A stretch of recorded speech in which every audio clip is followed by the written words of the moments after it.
Good afternoon and welcome back to episode 4 of 5 Leagues from the Borderlands, Ekanaths, Panthers. I'm Bryan F. Irving, I'm from DH9 Radio and from Gethsemane Games, and I'll be playing a game by Modiphius Entertainment. This is 5 Leagues from the Borderlands, an interesting little solo miniatures combat game, sort of skirmish game, designed for campaigns.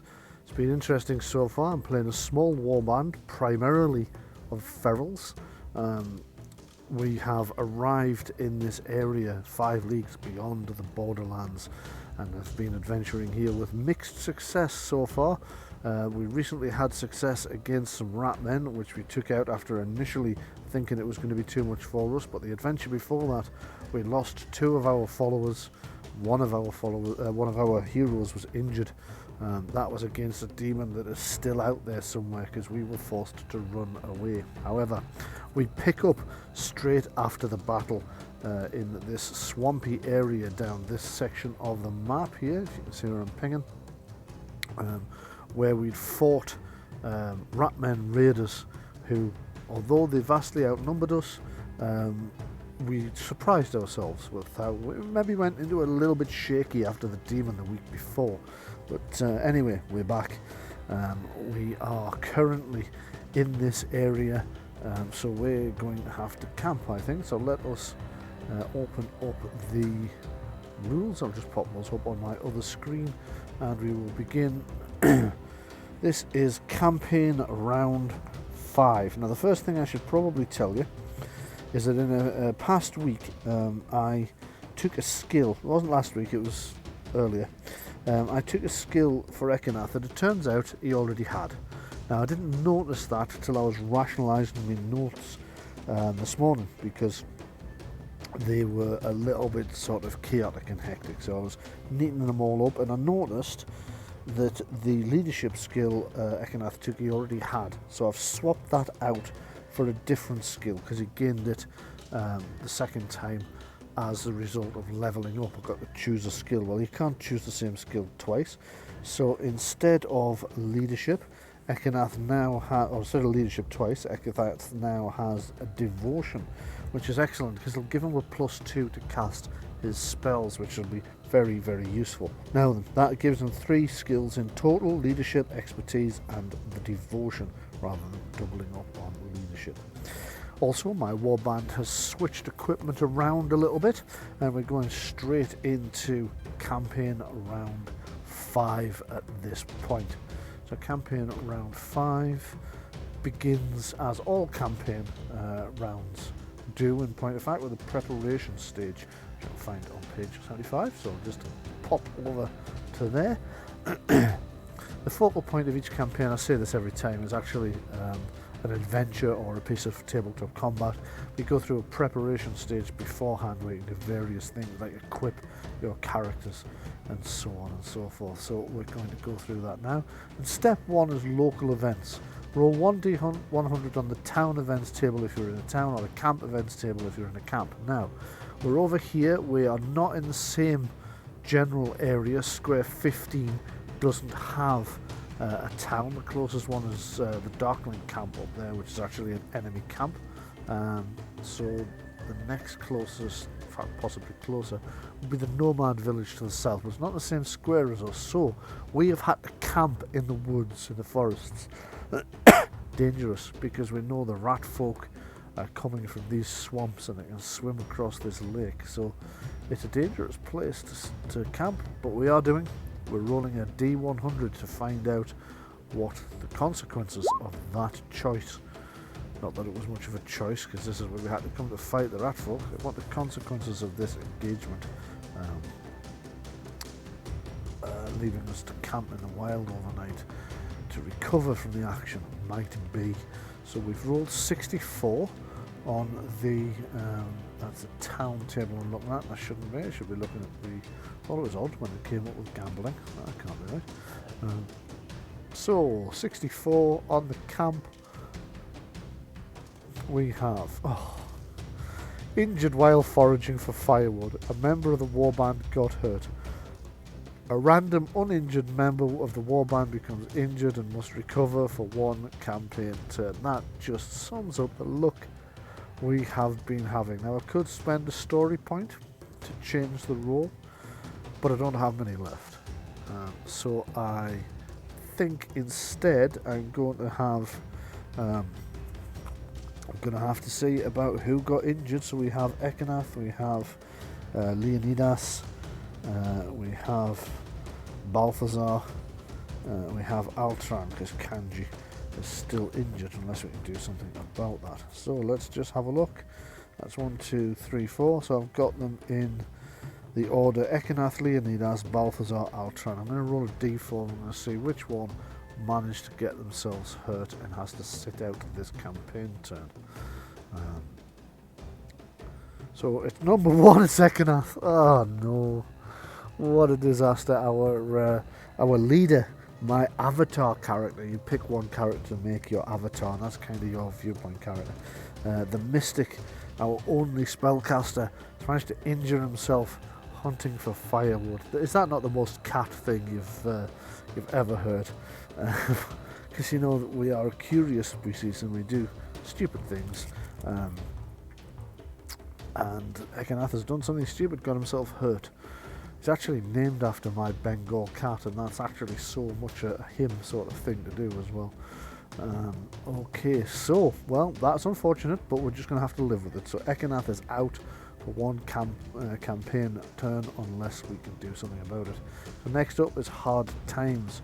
During this step you manage the finances of your warband as well as track the recovery of those injured in battle. Both the upkeep costs and healing campaign activities must be performed.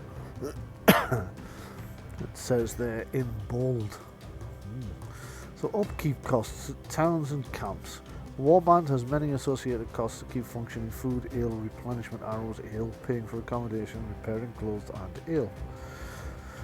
So somebody might need a intervention here. Unless this is the first turn, which is not. You pay gold marks to cover your upkeep cost. Okay, now that doesn't seem to matter whether you're in camp or not. So let's just roll. Our warband is under 6 strong, so we roll a D3. Backslash roll 1d3. So let's just have a look. 3, of course, the most expensive it could possibly have been. Of course it was. Of course it was. So we go from 7 marks to just 4. We are really going to have to pull our finger out and find some money soon.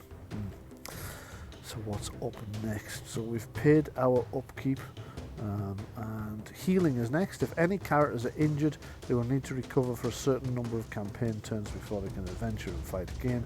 While recovering, the character cannot use any skills. If you've paid your upkeep costs, all recovering characters may reduce their recovery time by 1 campaign turn. If you did not pay your recovery cost, only a single character can reduce their recovery time. Well, Ekanath's only just been injured, so it did say it had to be out a round, so a campaign round, so I don't think he can reduce his recovery costs. It's just come up in a slightly odd order. However, Kanji only had 1 round left to wait, so if we take 1 round off, Kanji is back up and with us, so that's good. Now then, if you have any tonics available, you can have a character drink it, cut campaign turn. No, I don't think I do. Let me just check our equipment, but I'm almost positive we don't have any tonics. Doses of Silverleaf though I do have. I might be able to furnish them for some purpose. I can't remember exactly what they do. We'll find what it is. In addition to the upkeep costs and healing campaign activities in step 2, the warband can take 2 campaign activities from the following step. For the following chart during step 3 rather. So it has to be camp only, so we can forage for herbs, have a hunting expedition, a mystic expedition, let me see now, pray, we might have to, the way things have been going, scout, study, train, visit to the town healer, that's settlements only unfortunately, Okay, so I think we're going to forage for herbs as one of our activities. So I will make a note of that. Campaign turn 5. We are foraging for herbs. Now then, what else are we going to do in this campaign? So forage for herbs, hunt, live off the land.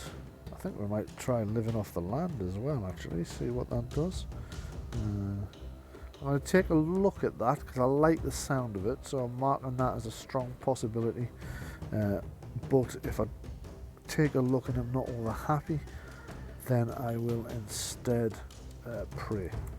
So let's try checking out these first. So let's begin with foraging for herbs. I need to find that in the section.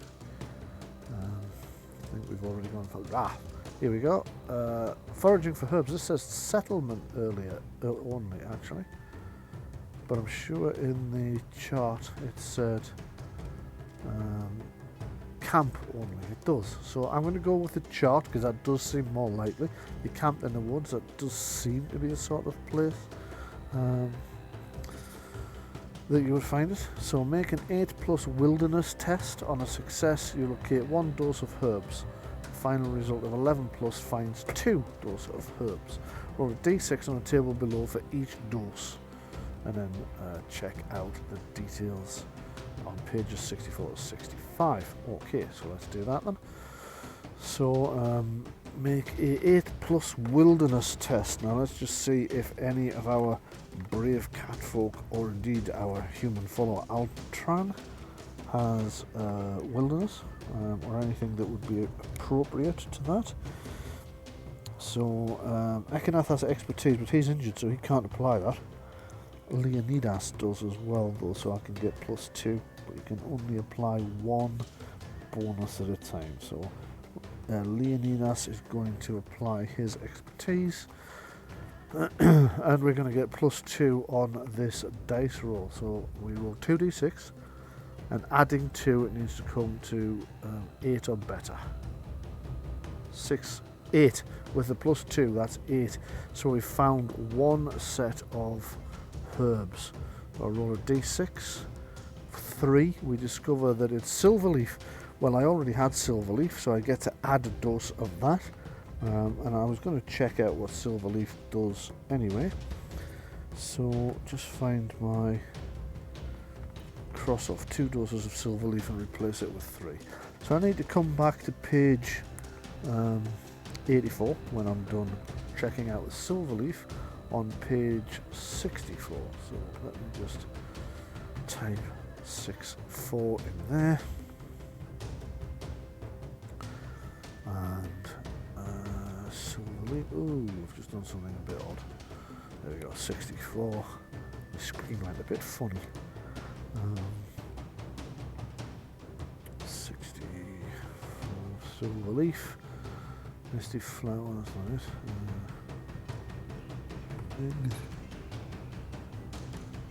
it. Silverleaf. Warriors always keep a few leaves from this. 1 dose allows you to re-roll the result of a post-game injury. If the character would originally have died, increase the recovery time by d3 campaign turns. They have no effect on rolls on the flight from the darkness. Okay, so it's a form of healing herb, but it's not going to help Ekanath right now, unfortunately. So let us head straight back to where we were, which is page 84. This could be a real killer for us because Ekanath's summoning spell has been very central to our strategy for survival in most of the fights we've had so far. Never mind. It is what it is. So I was going to look at live off the land or pray. I hadn't decided which one. So live off the land. Subsistence level hunting and foraging isn't glamorous, but it's free. As you hunt for food and some pelts to barter for new bowstrings, etc., your upkeep costs are offset this turn, so I'll get those 3 back. Good, interesting. Okay, let me just check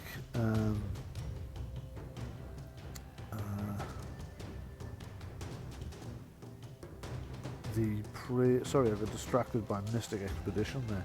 Just discovered you can find congealed strands, and they're really, really good. But with our Mystic down, it doesn't feel right to do that one. So let's check out Pray. Whether you venerate the old gods or the new, putting in a good word can't hurt. Select a character, they are blessed. If they are injured during this campaign turn, you might add +5 to the D100 roll on the post-battle injury table. Well, Ekanath was injured, but he doesn't roll on the post-battle table. It just told us he was out for 1 turn. Character may make a 9+ devotion test to have the blessing last until it needs to roll on either table, so that's not actually any good for us. So yes, I think we're going to go with the living off the land. There's no dice roll to make, it just means that everybody's foraging and it offsets the cost of our upkeep this round, so I get those 3 coins back. That's great news, because we were getting a little bit worried about running out of coins there. So, still in the preparation turn. We've just done hard times healing and campaign activities. We have done both of our campaign activities, foraging and living off the land, which are very similar in many ways. It does make sense, especially again for cat people. You can see where we go. So trade, settlement only. Well, we're not near a settlement, so we can't do a trade as this goes. So adventure milestones, gather money. You may attempt to call in extra resources from the community, make an adventure milestone roll. If this is achieved, gold marks equal to investment. Okay, this is like a sidebar, and I'm not really entirely sure why that's cropped up. Doesn't say what it's linked from, but never mind. Step 5, research. You may wish to do some preparatory work for the adventures ahead. During this step, you may carry out a roll for connections, or you may attempt to track down a camp or hideout. Well, I think we're going to make a roll for connections because we could really do with some friends, and that's one of the options, one of the things that might happen. So on a 1 to 40 on a D100, nothing will happen. On a 41 to 55, if we have a friend on our warband roster, which we don't, they decide to send aid. If you're in the same map area as a town, which we're not, you would take the offer of okay, so 66 to 90 we're going to need here. Yeah, that's not great actually. We might be better with what was the option? Roll for connections or attempt to track down a camp or hideout. Well, no, I'm going to try the connections roll, even though I need to score quite high to have any that are applicable. I'm still going to give it a go. So we've rolled 23, so no results, nothing happened. We're camped out in the middle of nowhere, nobody's spotted us. So you move straight on to step 6. Decide your adventure. Choose what you would like to do this campaign turn. The following options, detailed fully in the adventure section, include explore a location, battle an enemy threat, ride out on patrol, carry out a contract, rest up, seems quite tempting, quest if applicable. Okay, so let me just have a look at resting up, because that might allow us to skip any actual combat this campaign phase and move straight to the next campaign phase when everybody will be fit to go. Might be worth doing that, but let me just take a look. Okay, so page 91 apparently I need to head to. Of course I do. 91, adventures, resting up. The safe option if you have multiple injured characters and need to recover. You must be in a settlement to use this option. No travel is required. Well, we ain't. We're not in a settlement, so we can't rest up, unfortunately. Okay, so what other options do we have then? Explore a location, battle an enemy threat, quest. I don't think we're in a position to quest right now. We could try carrying out a contract, but where we're getting a contract from, we're in the middle of nowhere, I don't know. So I think we're going to have to explore a location. Looks like it might be the one, so let me just track back down to 91. Explore location. You explore or deal with anything that has been added to your map. Select a location on your regional map that you wish to visit. This can be a delve, settlement, hideout, camp, monster's lair, unexplored location, or anything else you have marked. These locations and how to explore them are detailed on page 93 to 96. This option requires travel first if you're not in the same map area. So let's see what I could explore. There's a nomad village down there I've actually been to before. There's a Ratman camp, and I want to risk that at the moment. There's a Darkling camp. Similarly, don't really want to have to risk that right now. Temple of the Nagul, no. There is an area way up north by the town of one of the nomad towns and Shambling Market. Unexplored plateau, or there's this unexplored place, but that seems like an awful long way for us to travel. So I think what we're going to do is attempt to explore this unexplored region up here, unless there's something useful to do when exploring a town. So let's just find that out on 93. So 93, explore. Actually, exploring locations is on 94, not the 93 that the text told me. There's various points in the game you will be instructed to add an unexplored location. Oh, that's unexplored locations. Okay, that's not for you. Encounter locations. Enemy camps. If you've tracked an enemy of your foe, as you sneak closer, it's time to destroy them. The enemy uses camps as staging grounds for launching attacks as well as rallying points. But I don't think I'm liable to attack an enemy camp without my mystic in support. So enemy hideouts would be the same. So yeah, I think our only real option would be to explore that unexplored region up there, which sounds to me like it could be dangerous. Is there nothing else I can do that isn't a touch safer where I've got so many guys down? Well, actually, I've only got one down. It is me mystic though. Kanji's back in the fight. Oh, go on, let's just do it. Let's just go for it. Let's just be brave. So we're going to have to ride out, aren't we? Yeah, so explore location, battle an enemy threat, ride patrol. I could try riding a patrol. That seems likely. We'll be patrolling around our... That seems more likely than us going to explore somewhere with Ekanath not able to join us. So I think we'll ride a patrol. And let's just have a look at ride patrol. I looked for that on page 91 apparently. I need to return to page 89 so I don't get lost in the thing again. So 91. Again, not actually on page 91. It's on 92. Your option for a lower risk mission. Okay, that sounds good without old mage. This involves patrolling the local area and looking out for bandits and trouble. Proceed to the patrol chapter of this section. See page 99 without a travel roll. So you're patrolling within this area. Page 99. Because we're kind of hoping for a little bit of action, but nothing that's so severe we would suffer from not having our mystic in support. Pardon me. So ride patrol. You mount a quick patrol around the area looking for troublemakers and signs of banditry. When undertaking a patrol for the town watch, it's not for the town watch, you're on the lookout for anything you might run into along the way. Patrols are often less risk. Can be a good option for a weaker party. Well, we are kind of healing up a little bit. So D100. Let's see what we ran into. 84. Well, the higher the number is usually the worst. So let's just say 84. Signs of danger. Randomly select a threat that remains in the region. Well, there isn't actually a threat in this specific square, but the closest... Well, we're actually slap between both the Ratmen and the Darklings. So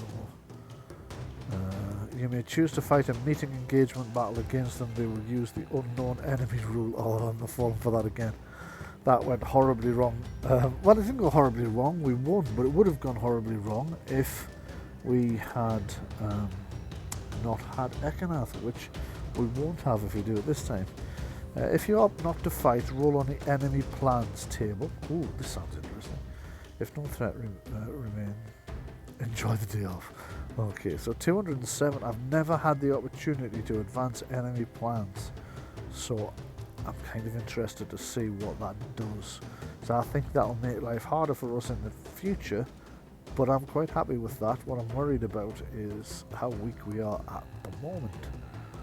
So 207. Enemy plans. Various points during gameplay you may be directed to the enemy plans table below. This means the enemy is in a position to take action. If you're in the region where all threats have been eliminated, you may ignore any result that would refer you here. After all, there are no more enemies to move against you. Okay. So actually, this very much depends on their definition of regions, so I just need to look that up, because I think it's the individual squares, if I remember rightly, but short campaigns. When creating your campaign region, take the initial threat levels.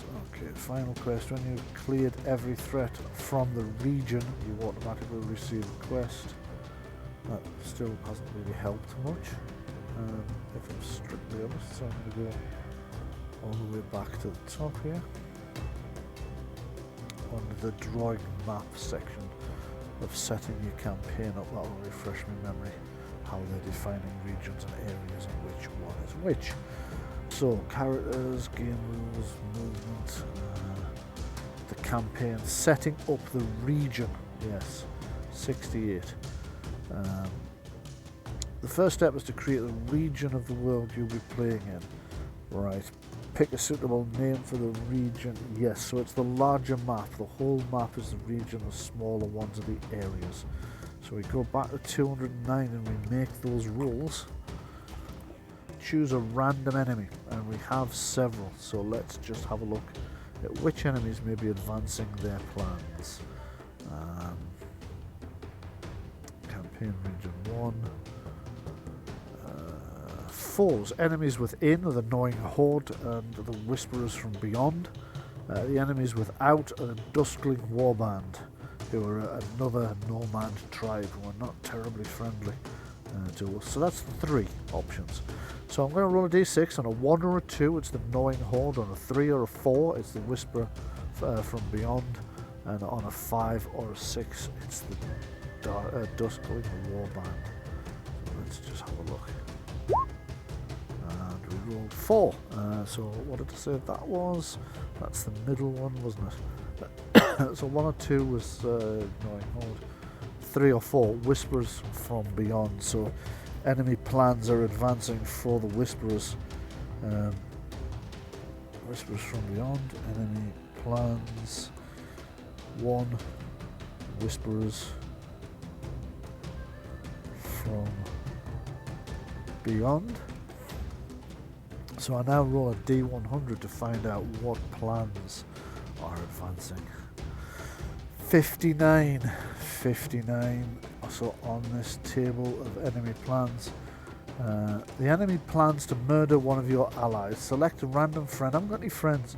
You must travel to a random selected settlement and then fight a defensive battle against the selected threat.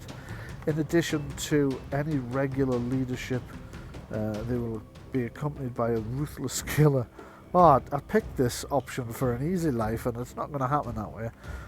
From the unique floor table, if this result is generated during the resolution stage of the game, or this defensive battle would cause you to fight a 3rd battle in a single turn. You're aware of the enemy plan, but this defensive battle instead becomes the urgent battle and enemy threat option for the next campaign turn. If you fail to hold the field against the enemy or fail to travel their next campaign turn, your friend is slain. If you don't have any friends in the region, which I don't, treat this as a result of, you should have said that earlier, didn't you? Read all that. 75 to 80. So 75 to 80, that doesn't sound good either. The enemy is scheming against you. Subtract 1d6 adventure points. Oh dear. Oh dear, oh dear. Okay. Well, this is my own fault for wanting an easy life. This is what I get. So I'll lose 1 adventure point. So that's not as bad as it might have been. So the enemy has become aware of us and is beginning to lay their plans against us. Lay their plans against us. -1 adventure point. We probably don't know about this yet. No, how do they know? Because I'll just show you the map here.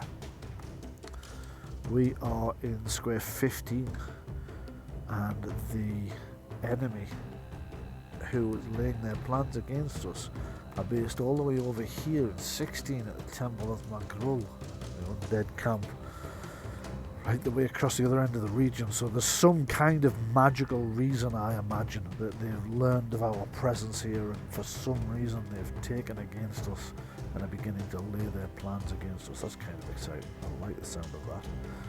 So let's go back to the rest of our preparation turn and see what we need to do next. So 84 was where I think I was. No, because I've done trading, which is on there. Research. Outfit for adventure. Well, we're not having an adventure this round. We just have enemy plans laid against us.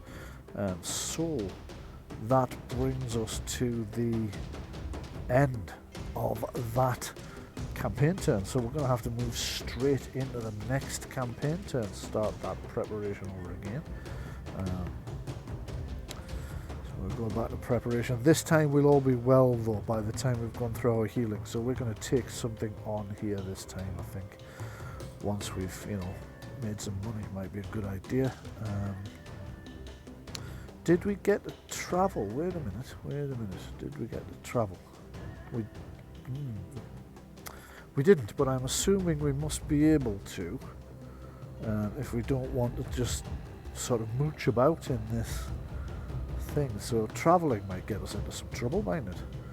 So let me just have a quick check up here.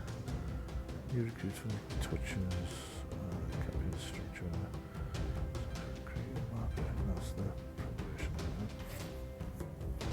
Outfit for adventure. Decide upon your adventure. We did. So it doesn't say anything about travelling, but I feel that we're not going to be hanging around here, so I feel we will be travelling. So I think we will travel back to the nomad town. But travelling is not safe. Travelling is dangerous in this game, so I need to make a travel roll. See if I get ambushed by anything or stumble into monsters. And obviously until next round, Ekanath is still out of the game. Kanji has probably caught up with us, or we maybe brought him down with us to keep an eye on him. But he's active now, so we're going to go travel. Ekanath can't take part in whatever shenanigans happen whilst we are travelling. Travelling encounters are 114. Travel encounter table, there we go. Roll a D100. Roll a D100. 89, that sounds bad. As I mentioned, in this game the higher rolls on these tables are usually not good news. So 89 brings up Secret Agent. Ooh, this could be a worry, because it could be a secret agent of the Whisperers from Beyond who are interested in doing us harm. So let's find Secret Agent. Secret Agent. I can't find Secret Agent. Sneak Thief still be around here somewhere. Secret Agent, here we go. A sinister minion of the forces that oppose you. Make a 7+ wits test to see through their ploy. If you succeed, you will have to fight their minions. Fight a defensive battle using the roadside enemies table. do not roll for leadership, as they are automatically accompanied by an agent from the unique foe table. Oh dear. If you defeat the agent in the battle, you may roll once on the loot table afterwards. If you fail to defeat the agent or fail to detect them, roll on the enemy plans table again. Okay, so wits. I'm sure one of our guys have a wits as a skill, so it's is it Leonidas? No, it's not. Ekanath can't use his skills anyway, so I don't need to check him. It's not Balthazar. It's not Altron. Wits, it's Kanji, who's only just back in the action, but he's got wits, so that's going to give us +2 to try and detect this secret agent. So let's make a 2d6 roll, adding 2 and trying to beat 7. And do you know what we did? We didn't. So the enemy plans table instead. That's twice on the enemy plans table in one round. It's not been a good choice to try and get an easy life this round. I think I might avoid that in future, actually. So let's just find this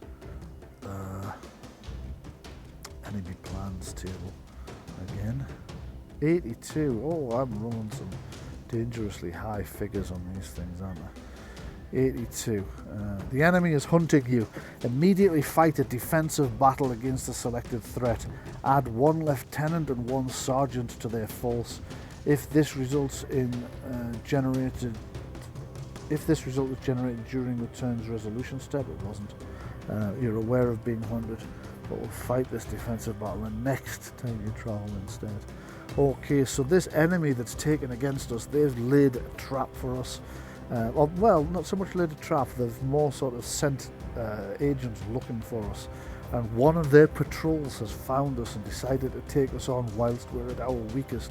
So I have to fight a defensive battle immediately against an enemy, the selected threat, with 1 lieutenant added to their force. So I need to go away and generate that and set up the battle mat. So I'm going to go do that whilst you have a look at this little break. During this little break, I'll set all that up, and when I come back, we will fight this battle. See you in just a moment's time.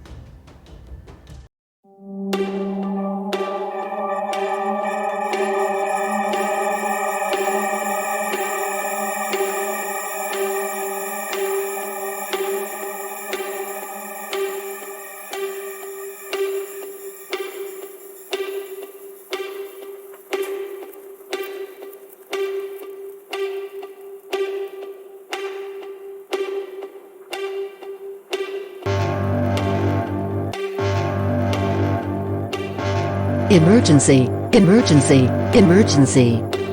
Level 4 reality failure detected at 54.975 degrees north by -1.61054 degrees east. Reality fracture imminent. All reality repair teams in the area respond immediately. Multiple Cassandra series entropy stalkers have been dispatched from Mothership via astral gates to coordinate emergency reality repair attempts. This is not a drill. This is not a drill. Reality fracture imminent. Reality fracture imminent. Emergency, emergency, emergency.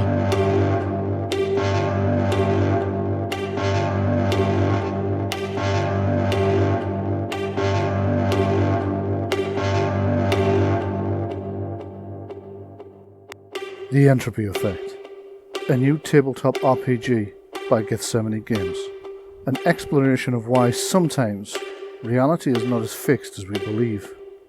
A game of half possibilities and dark science fiction horror in which the players take on the role of entropy stalkers, genetically engineered members of reality repair teams sent to stop reality from collapsing.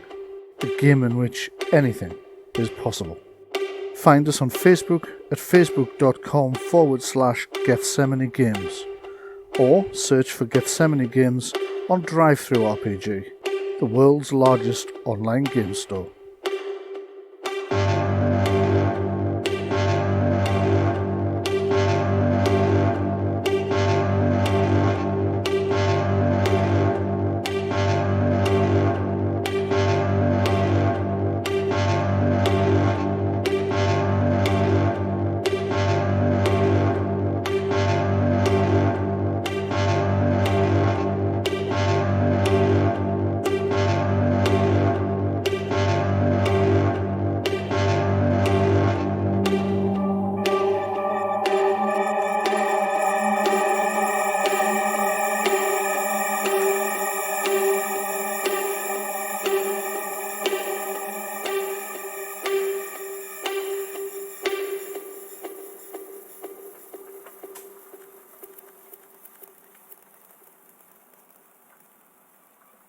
Okay, welcome back after the break. Then we're about to fight this battle with these enemies that have been searching for us, that are tracking us down. So I've made the rolls I needed to make and checked the rules I needed to check. Now this kind of battle has one or two special rules that we need to remember as we go through. I've already deployed both sides according to the rules, but in this game, because I'm fighting undead, they come with certain powers, one of which I'll not tell you till the actual battle starts, but the other one is that they begin as unknown enemies. They have to be split into two roughly equal numbers, so once we spot the first of the unknown enemy markers, I'll know how many enemies I'm fighting. At that point I'll put half of them on and the other half are attached to the other unknown enemy marker. The next important thing I need to remember is that there is an infiltration step. The enemy are trying to sneak up on us. So each round they get to make, one of their units gets to make a move, one of their unknown enemy tokens gets to make a move to see if how close it can get to us before we spot them, basically. We need to make competing dice rolls, and if we've got scouting we get a bonus. Now because we're cat people, we already get a bonus whenever, because we have hunting instincts, which means we get +1 against enemy infiltration from that if the person that's closest to them when they're sneaking up is has scouting, then that gives us another bonus. So let's just see then how this goes. So let's go over to the battle cam, the page upon which, oh, it's not opening. Oh well, that's great. There we go, the page upon which I've set everything up. But this battle is going to be fought near an old crumbling ruined tower. We've approached from stage left, they've approached from stage right, and you'll notice the rather appealing animated fog. That's because that second power of these undead that I was telling you I would tell you about, when it got to this stage, well, wherever they go, this mysterious mist oozes out of the ground. It's rolled across the battlefield, and we are lost in the ruins and the mist. We can hear strange, gibbering, haunting noises out in the darkness and the mist somewhere. We're nervous, of course, we're nervous. Other special rules we need to think about is this enemy cannot be stunned, nor can it be routed, so they don't need morale tests, they won't run away because they're undead. This is going to be a tough one, but this is going to be quite enjoyable. Now it does say to select the one on the left hand side.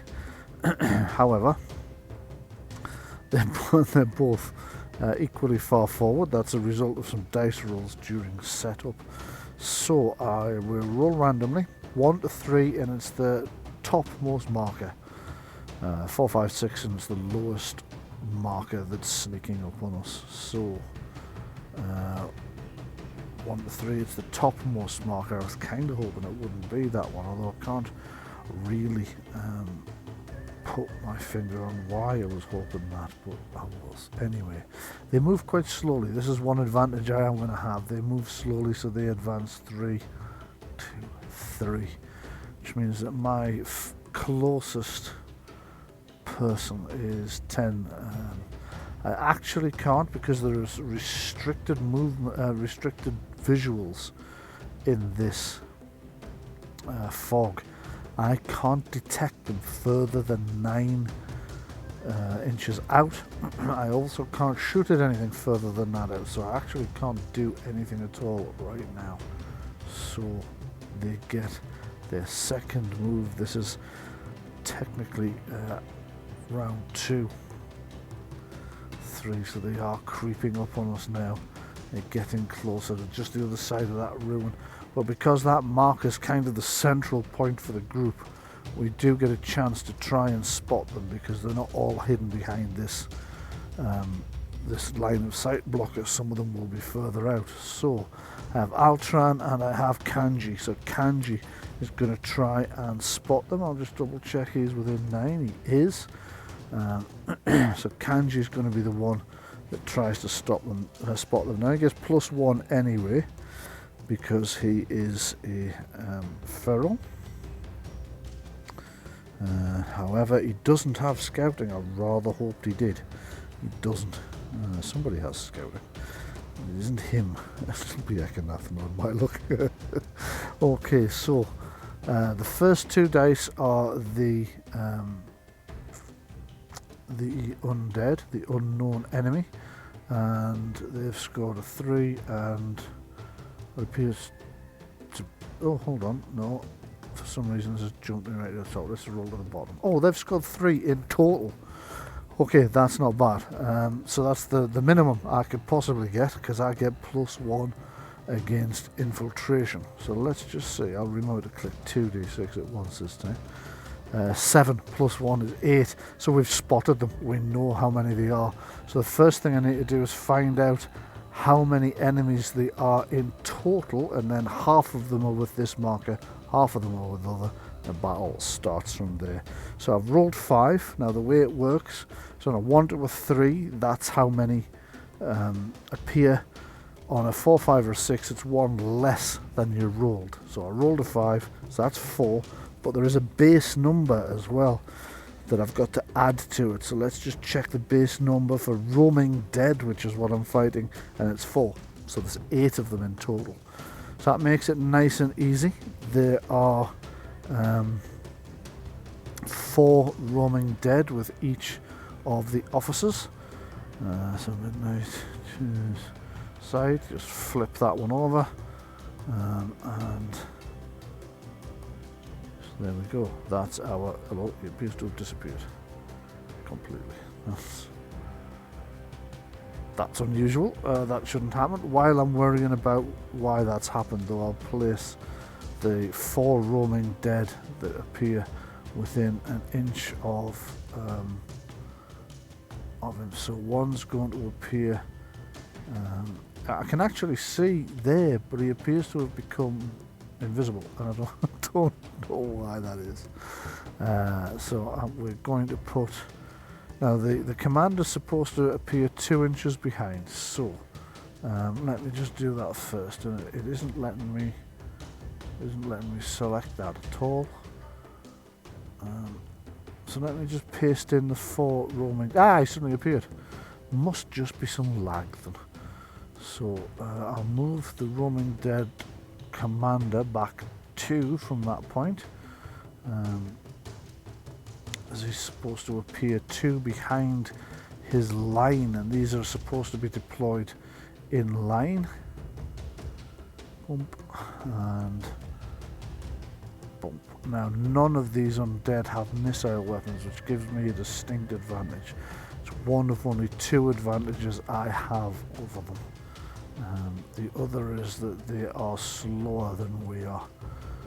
However, I'm going to have to be very, very careful, because if these things get up to us, we could be in trouble. One reason being they cause a swarm of undead, which means if any of mine fall, if any of my people fall, they get reinforced, not from the casualties, but because the smell of blood brings more of the roaming dead on the battlefield from the table edge.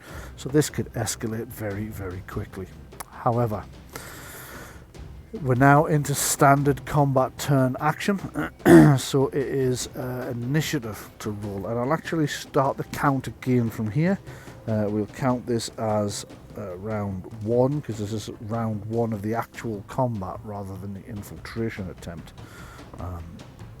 So I'm going to roll initiative. I have 4 fighters on the field, so that's 4d6. Any 1s or 2s I'm looking for, really. Okay, so 2. The only person I can assign that to, and still have him go first, is Kanji. So I'm going to assign the 2 to Kanji, which means he acts in the fast action phase. All the others are assigned to the slow action phase, which is unfortunate, because we really need to keep the initiative here where at all possible. So Kanji's back in the fight. He's been out for a little while now. He's armed with that self bow. So his first action is going to be to open up on one of the undead and try to bring it down. Now it's not in cover, but it is in fog. Interestingly, the rules didn't seem to grant. It didn't seem to grant fog any further cover. So there's no penalty for shooting through it. I just can't shoot beyond 9 meters, which is a bit of a problem. Excuse me. So I know it's there. It's close enough that I will hit it on anything over a 3. So it's a D6, and we're going to try and shoot it. 5. Right, brilliant. So Kanji has shot the first one. He now needs to overcome its armor. Well, it doesn't have any armor, I think. I'm just going to double check that. Don't want to make any mistakes on this. So this is the Roman dead, and I'm quite right, they're not wearing any armor, but their toughness is really, really high. Their toughness is 5. So he is going to need to roll a 6 to get this shot through. Now, interestingly, I noticed something earlier that said it has to be equal to or higher. And I've been doing higher. But it implied that for armor as well, and that actually makes no sense. So I'm just going to say that it's equal to or higher on tough armor, or just higher the way we've been doing. We'll just go higher the way we've been doing. Does mean I'm going to need a 6 to bring this thing down. Actually, it's probably not a very good idea for me to do it that way then, but there we go. Said it now. Okay, so I didn't cause a fatality on it. I did, however, manage to wound the creature. Now remember, I cannot stun it because they're undead, so they can't be stunned. They can, however, have their wounds reduced, and unlike the rat men from the last time, they don't get them back. Now Kanji's aware these things are coming, so he yells a warning to the others. Walking dead, they're coming. Get back, find cover. So that's what he's going to do. With his second action, he's going to move 6. 1, 2, 3, 4, 5, 6, and he's going to slot himself in there for cover. And it's now the enemy's turn, so the enemy gets to advance 3. So 1, 2, 3.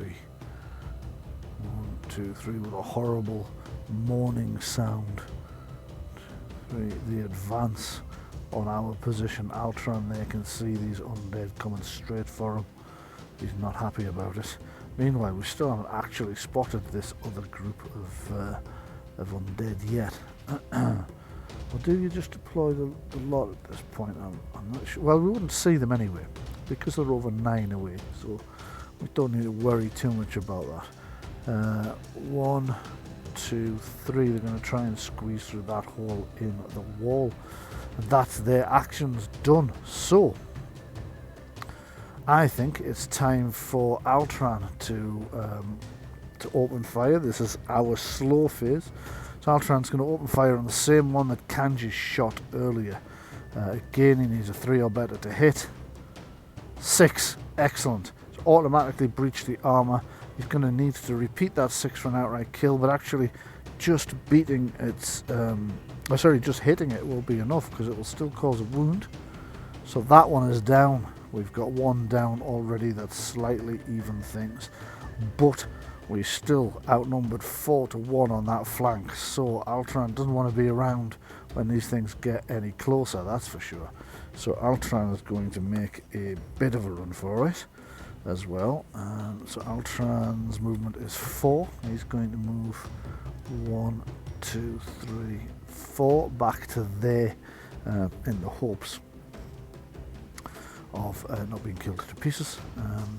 Now Balthazar, let's just see what he can actually see. Now you can see that guy's got a clear shot on that one. Now does Balthazar have... I'm pretty sure he is carrying a self-bow, and I am quite correct. He is indeed carrying a self-bow. So because of that, he gets a shot as well. So let's make that roll. D6. And he needs a 3 or better. because of the close range. It's a 1, it's a miss. Now, as I've mentioned before, if you roll a 1 with missile weapons, you run out of ammunition, unless it's the first shot of the round. You never run out of ammunition on the first shot of the round.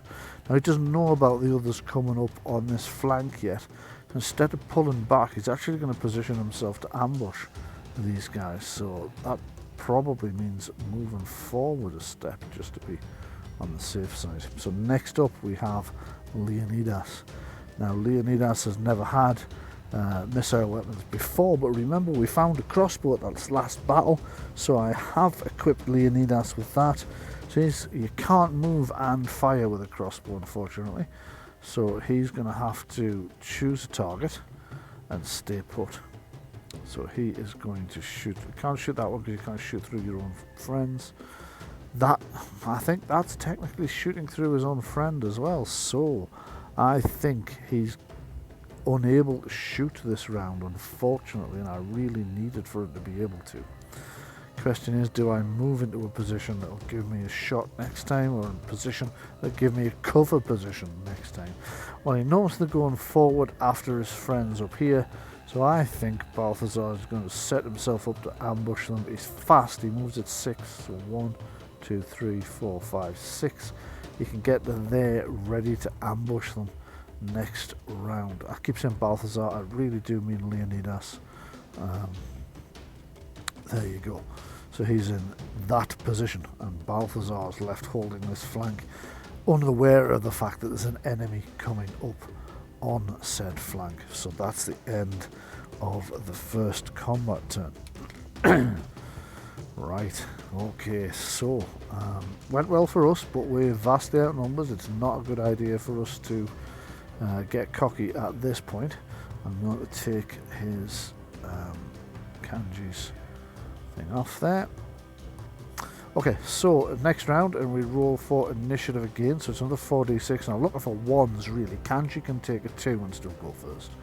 Everybody else needs a 1, so let's hope we get some 1s here. And we got 2 1s, brilliant. So I've got 2 people who can act in the fast action phase this round, and I think we're going to make a Kanji again, because these things are getting close and we want to try and bring them down, and I think that in addition to Kanji, it's also going to be Balthazar, because he didn't get to do much last round and he really wants to get a shot off at these things. Actually, therefore he might be better off going second, mightn't he? So yeah, no, we'll make it Altran, our human comrade there, our little human friend. Okay, so they're going to be the ones firing and acting in the first thing. So D6 against Kanji firing against this roaming dead. D6 needs 3 or better at this range to hit. 2, it's a miss. Believe it or not, it's actually a miss. Well, I do have a luck point, but I'm not going to spend it. So that's him done. So Altran is now going to fire. Again at the same one, because it's slightly further forward, so he's going to try and hit this one as well. And he needs a 3 or better to do it.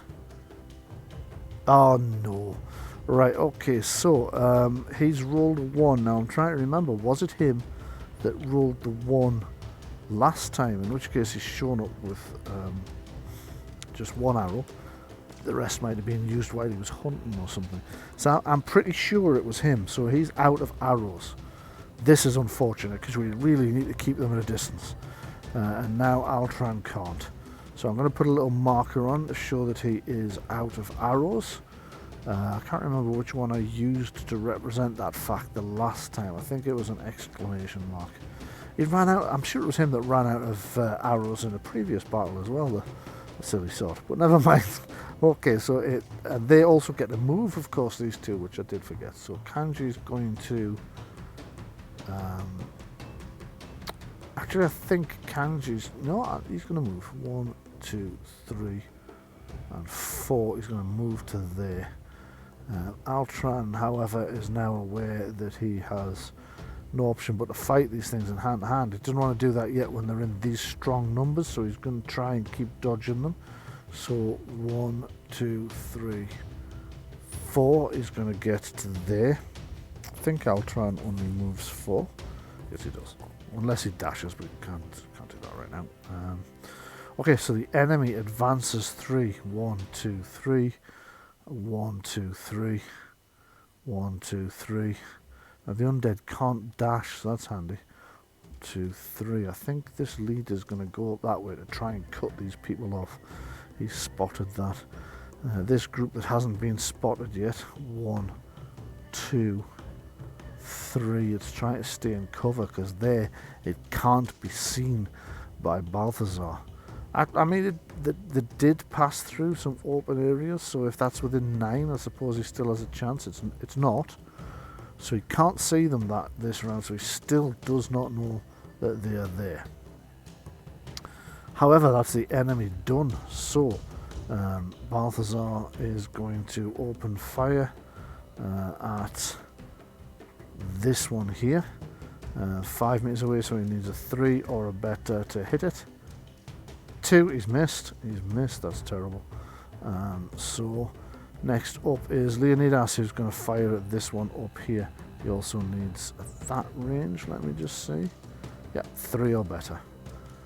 3 or better. 2, I am rolling a lot of 2s. Okay, so these 2 guys need to consider whether or not they're going to move. And I think Balthazar's going to move, because he still doesn't know they're there. He's going to move to here. Maybe here actually, to get a good shot at these guys up here. Whilst Leonidas, well, he's actually tempted to go in hand to hand, but he can't move because he fired a crossbow. So let's forget about that. So it is the 3rd combat round already. Speeding through because the enemy haven't managed to corner any of us yet to keep us pinned so they can catch, but there is that group creeping up on us that I haven't detected yet, unfortunately for me. So I'll take the fast action markers off these 2 guys, and we will roll the dice again. Let's roll the dice. That's 4d6 and we're looking for 1s and a 2. We got a 1, we got a 1. So I'm going to have yes, no. I think I'm going to have Balthazar take the 1 this time because he's got a clear shot. So Balthazar gets to act first, then all the enemy, and then us, and we are in danger of being trapped up here if we're not careful. So Balthazar's going to try and take this top one out for us. So that's a d6, 3 or better to hit. 6, that's a hit. Excellent. Automatically gone over his armor, so I just need to beat his toughness. So his 6 to take him out, anything else just wounds him. So that's a wound. We've inflicted a wound on this undead beast. So these arrows, well, crossbow bolt in his case, has feathered this thing, has hit it in the chest. It's just shambling on anyway, because it can. So Balthazar can't, sorry, Leonidas, I do keep doing that. Leonidas can't move because he's fired, so that's him done. So it is now the undead to go. Well, these ones, they're going to continue trying to get closer. 1, 2, 3. Now there's a chance that Balthazar, and I do mean Balthazar this time, will spot them. So they are, I think I rolled opposed dice the last time, and that was a mistake on my part. It's supposed to be the distance, so it's 5. I'm going to beat 5, get +1 because I am a feral. Balthazar does not have scouting, so it's just +1 on a d6 to see if he sees these things looming through the fog. He needs a 5 or better in total, so that's 4. So he still hasn't seen these things, and they're getting dangerously close. He's in real danger of getting mobbed. Fortunately, he's also so far out of where he knows the enemy are, he's likely to move towards a different position soon anyway to try and stop these swamp and his friends. But we'll just see. So it is the slow-acting members of our team next. So Kanji is going to open fire on this one, trying to bring it down. So that's a d6.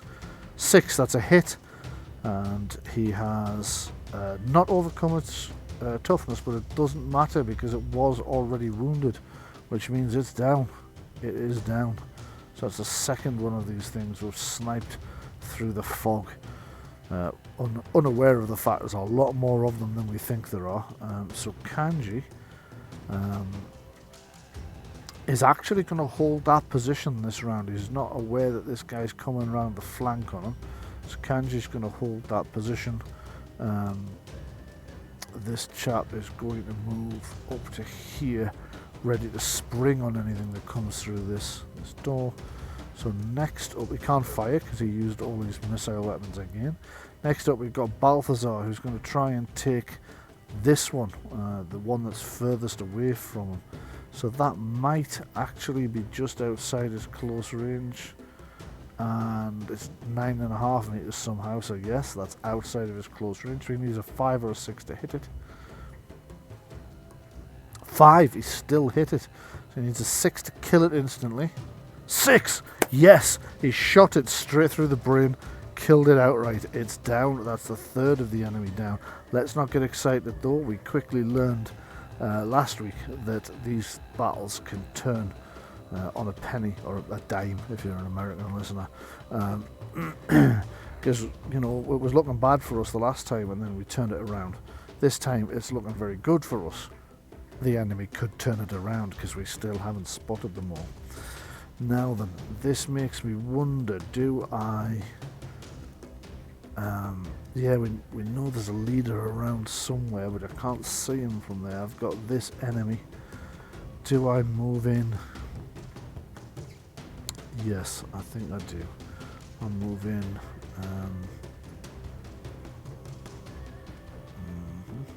Back to where I was before, actually. I'm going to position myself there, which means I'm still in danger from this guy that I don't know they're there. I just haven't spotted them yet. So it is the next round, and I need to take Balthazar's fast action marker off. One of the things that could turn this battle is if we lose all of our arrows. We've got one archer down as it is, and it's the archers that are saving us from disaster at the moment. So if we keep running out of ammunition, that could be a problem. So let's just see. Again, initiative, I need a 2 and a bunch of 1s. Ideally is what I'm looking for. I only rolled 1 there, so I need to roll another 3.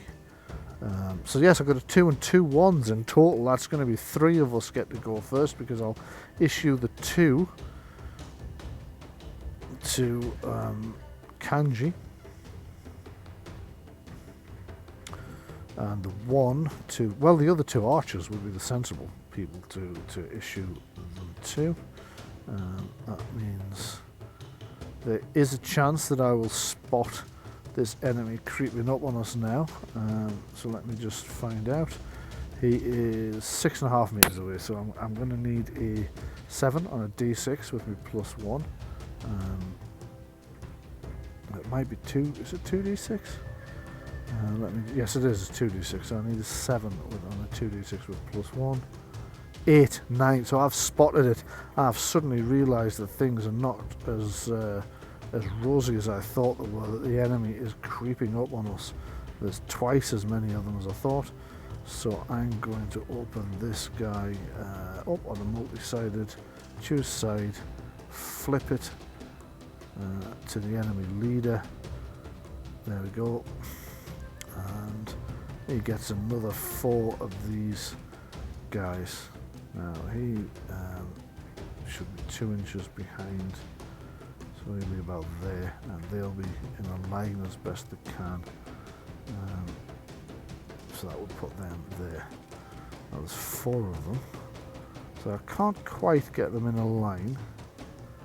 Oh no, of course I can. I can put one there. Yeah, there we go. Yes. So I'll just turn them so they're facing the right way. It would be embarrassing if they wouldn't.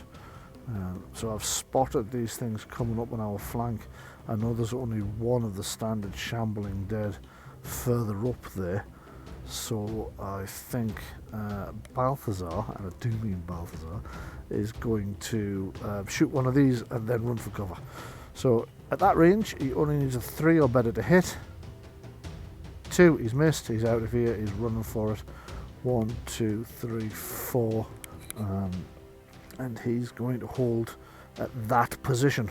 So my next fastest actor, I'm going to pick Kanji, who's actually going to have to move into position to see an enemy. So he's not see an enemy, to see an enemy.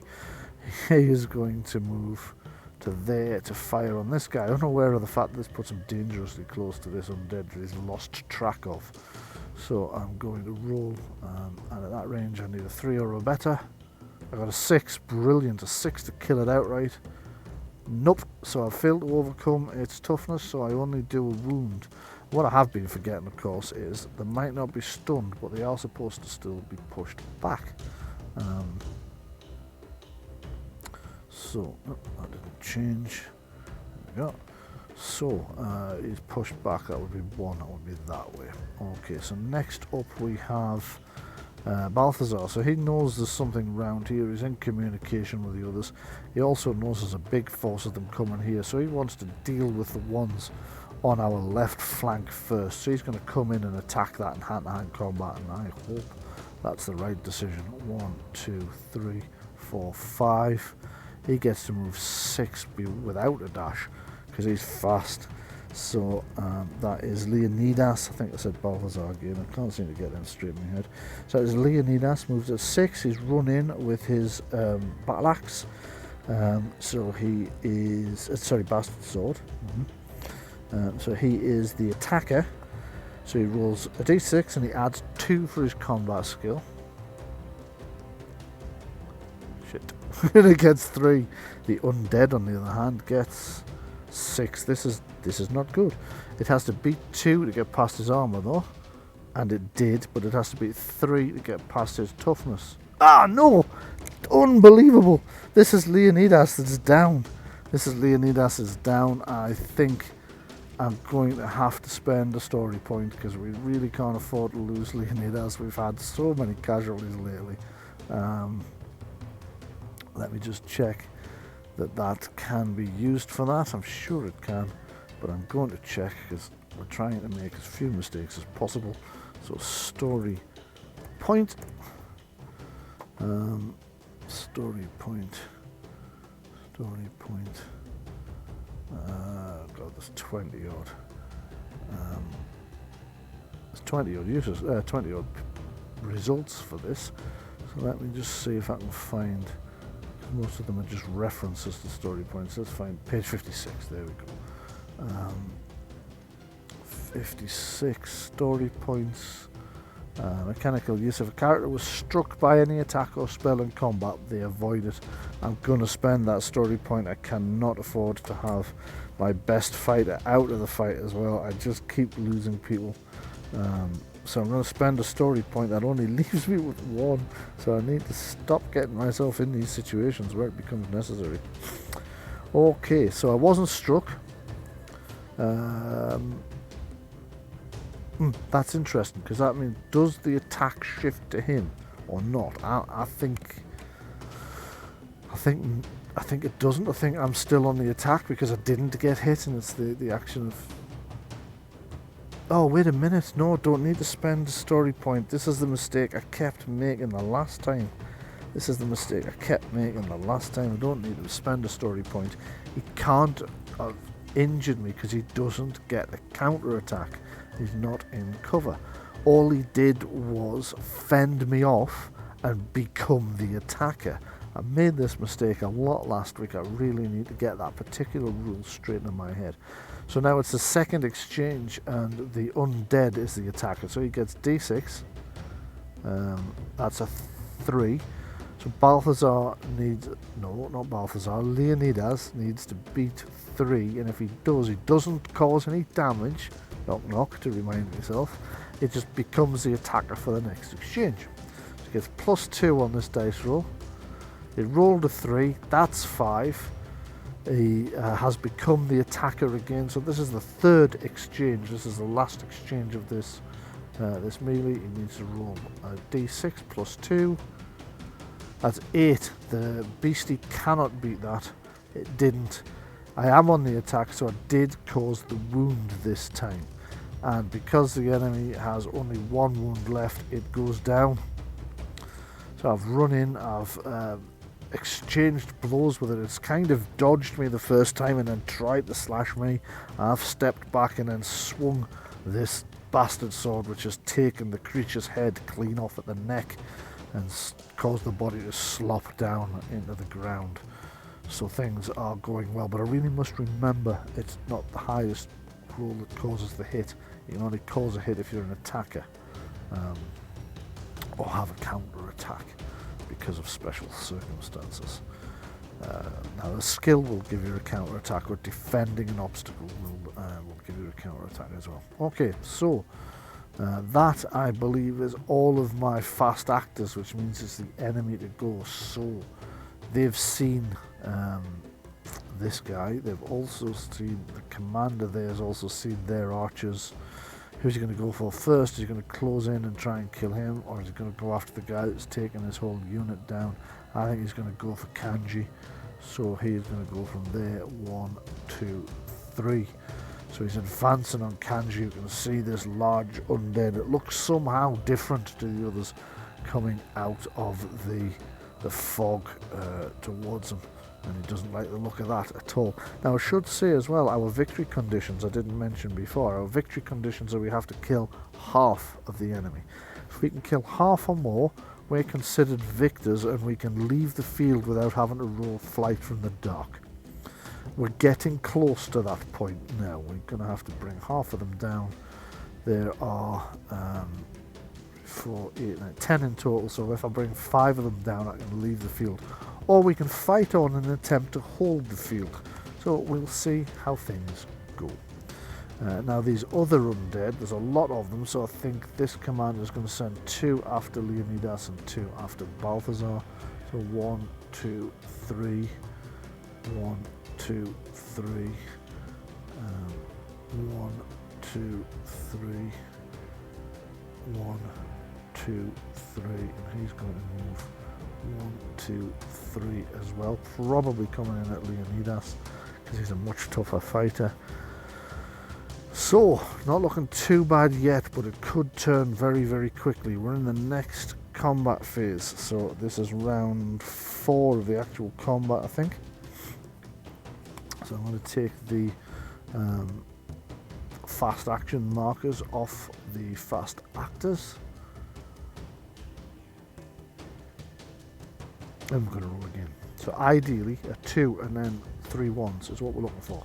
And then everybody gets to go first. Or 3 1s would also do just as well. So that's what we're looking for. It's probably not what we're going to get, but you just never know. Let's have a roll for our initiative. 4d6. Nope.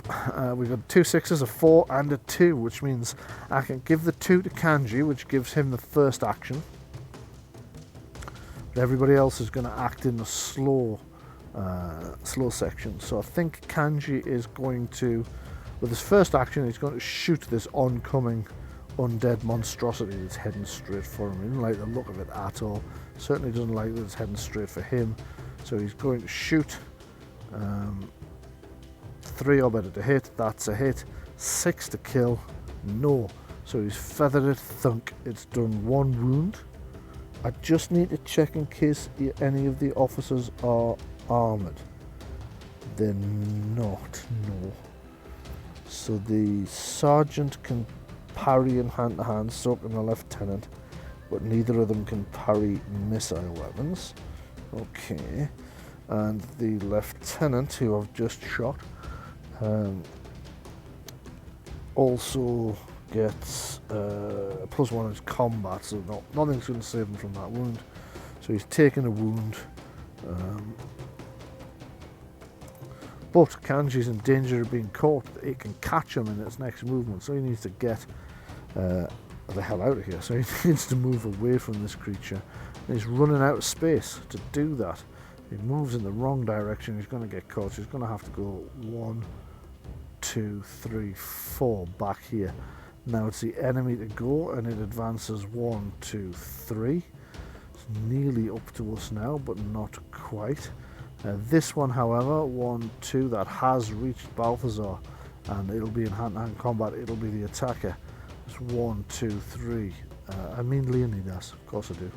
So Leonidas is now in combat with 2 of them. 1, 2, 3. 1, 2, 3.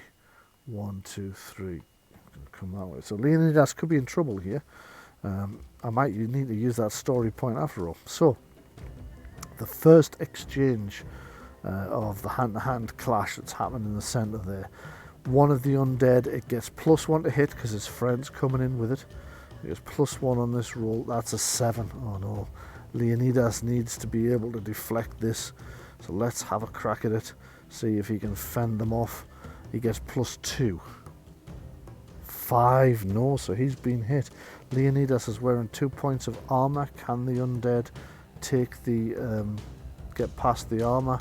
Yes, it did. Can it breach his 3 points of toughness? No, it can't. Fantastic. So what it does is gives him 1 wound, but it continues to be the attacker, unfortunately. So on the second exchange, it gets to roll a d6. 6 with its +1. Leonidas gets +2 on his roll. That's also a 6. So that means that they get pushed back and that fight ends. Leonidas has thrust him backwards as the clash of swords has come in. They've crossed over the bodies, and Leonidas has thrown him back with his weight and his might. And with a snarl, he turns to face this other one, which is also attacking him. It gets the first attack. It no longer gets +1, but it's got a 6. So Leonidas needs to roll at least 4 with his +2. And he did. So that's a tie as well. So that's probably, I think, the best possible option, because I've thrust him backwards an inch as well. Brilliant, brilliant news. So there's a lot of them down that side. I don't think, now that the initiative has shifted to our side, I don't think Leonidas wants to get into hand-to-hand just now with that many of them. But he does know that up north, friends of his are in trouble, so he might come to their aid. Can he though? No, he can't. He can't reach.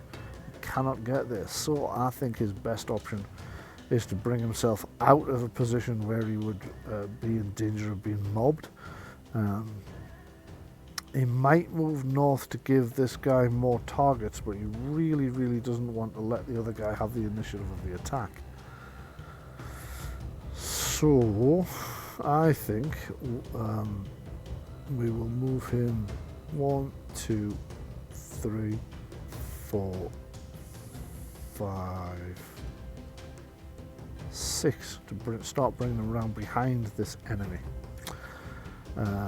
Altran is in an awkward position because he doesn't have any missiles to fire, so he's going to have to run for it, but he's going to wind up running straight towards the enemy group. This is what we really didn't want. His alternative is to rush in and try and attack this guy in hand-to-hand, which we also don't really want. I'll tell you what, let's not worry about Altran first. Let's have Balthazar take a shot. Now, is he going to take a shot at one of the ones closing on him, or is he going to try and relieve our left flank? Honestly, self-preservation, I think he's going to shoot the closest one to him that's heading for him. I think that's the only move he can make. So 3 or better to hit. He has hit it. 6 to kill. No, but he has caused it a wound. So thunk 1 arrow into that beastie, and he is off on his paws. 1, 2, 3, 4. Trying to get away from these things before he gets cornered. So now that leaves me with the Altran problem again. If he gets away from this guy, do you know what? I think we'll go 1, 2, 3, 4. Since he hasn't attacked, he can actually dash. Altran can dash. So 4 and another 3. So well, he's kind of in a corner at the moment, so he's going to run for there. Of course, I think we might have killed enough now to claim a victory and just walk away. 1, 2, 3, 4. No, we haven't. We need to kill at least one more before we can claim a victory and walk away. So that's the end of that combat round. So Kanji loses his little red marker, and we re-roll initiative. Once again, we're looking for 1, 2, and a bunch of ones would be nice. And we've scored a 1, 2 4s and a 5. So one of us gets to go first. Who's it gonna be? I think it's going to be Kanji. I think we're going to stick to Kanji going first, because he's been doing that. See if I make it. No, we're going to make it Kanji. Kanji's going to go first. He is going to fire a shot at this creature that's approaching him, in hopes he can keep it at bay. He's wounded it once already, so if he can just hit it and pass its... so that's a hit. Thunk. It's hit him. He's got to roll a 6 to kill it, although anything else will still kill it because it will give it its second wound. So anything really will bring it down. So this leader is down, and that's our 5. We can declare victory at any point now if we want to, and then run off the battlefield. However, we're going to try and hold, because we've done quite well against these undead, and we get cocky, you know, we really do get cocky, like we did with the bandits on the first time. It paid off for us, but it led us to take a contract that we really couldn't live up to. So that's Kanji's gone. It is the enemy to go, so they're going to go 1, 2, 3. They're trying to get at Balthazar. 1, 2, 3. 1, 2, 3. They got dangerously close. 2, 3. 1, 2, 3. They're kind of swarming around this broken down wall, looming out of the mist towards Balthazar. He's going to have to get out of there. But at least we've secured one entire flank, so we can now turn the battle, turn the flank as they call it, so that instead of east to west, we're north to south. That gives us a little bit of play for running around and trying not to get cornered, because as long as we can not run out of missile weapons, we've got this, I think. So that sounds like famous last words, doesn't it? It does. So that was the enemy to go. So Balthazar is now going to provide some fire support down here. So anything over 3, so 3 or better, and he's hit. 6, excellent. And another 6, he's killed it outright. He's shot it straight through the back of the head. Has penetrated the creature's brain, the rotting cadaverous brain of this shambling undead beast. So as Kanji's trying to decide which of these things to shoot at, you can just feel that little bit of panic rising, and one of them just topples forward with a crossbow bolt stuck straight through his brain. That makes it easy for him. He's going to pick off this one instead and then make a dash for safety. So D6, and he's missed. He's done a lot of missing today, but never mind. He's going to start running. 1, 2, 3, 4. Did I call him Kanji? This time it's Balthazar. I really cannot get their names right. They even show up if you just hover over them, but you know what I mean anyway. Okay, so and this guy 1, 2, 3, 4. He's closing in now, ready to help in hand-to-hand combat with a mop up if need be, because he knows the battle's kind of turning. He hasn't realised that one of the undead we're facing is a lot tougher than the other one, than the others. Although we have just killed one of their leaders, so that's good. Now then, let's see. We'll take the fast action marker off Kanji, and we roll again. So rolling again, we've got D6s, we've got 4 of them, and we've scored. Nobody goes first this time. This gives the enemy a bit more of a chance, I think. So 1, 2, 3. That one's caught Balthazar in the open. 2, 3. 1, 2, 3. Didn't get far enough away. 1, 2, 3. So this one is going to make an attack, and he is on the attack. So he gets no bonuses, so he's just a flat D6. He's got a 1. Now then, Balthazar gets a 5. So he's vastly overpowered this guy. So Balthazar now becomes the attacker. So he's going to make a d6 attack. He scored 5. The undead scored 4. Balthazar's taken him on the second exchange. He's slashed him. Can he overcome his armor? Yes, because he hasn't got any.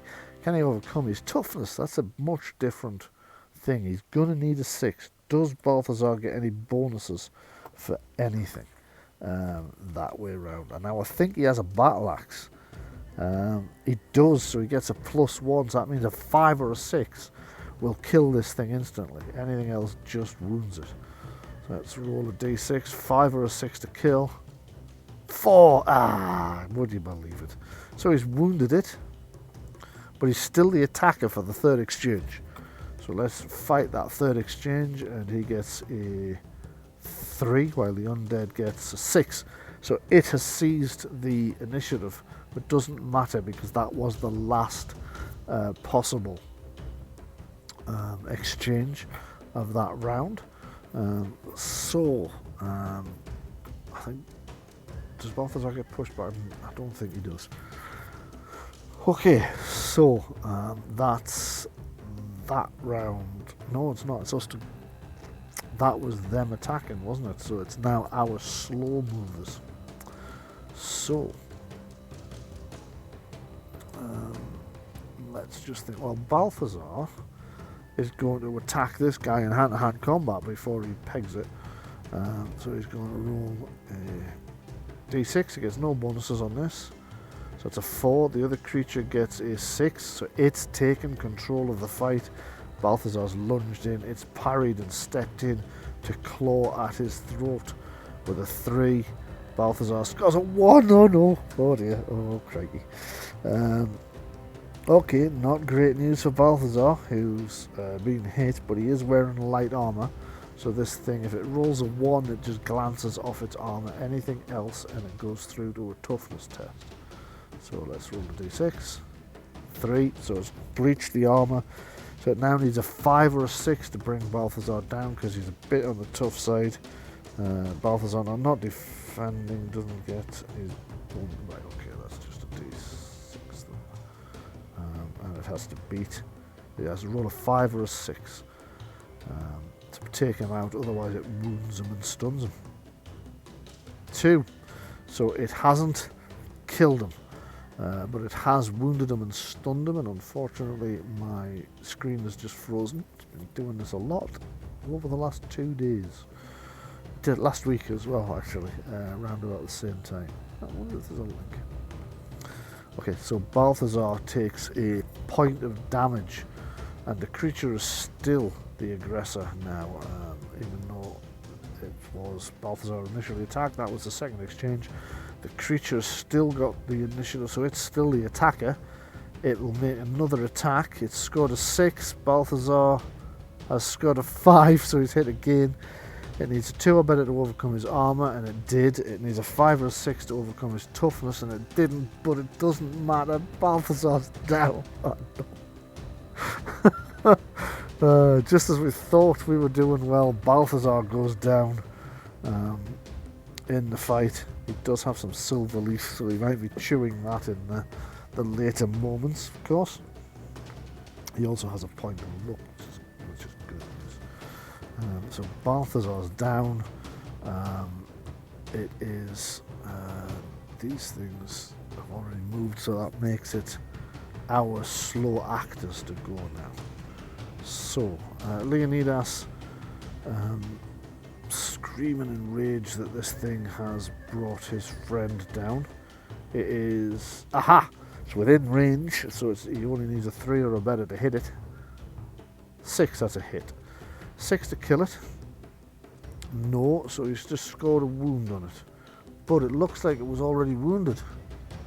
It was. That's good news, so that's down as well. Yep.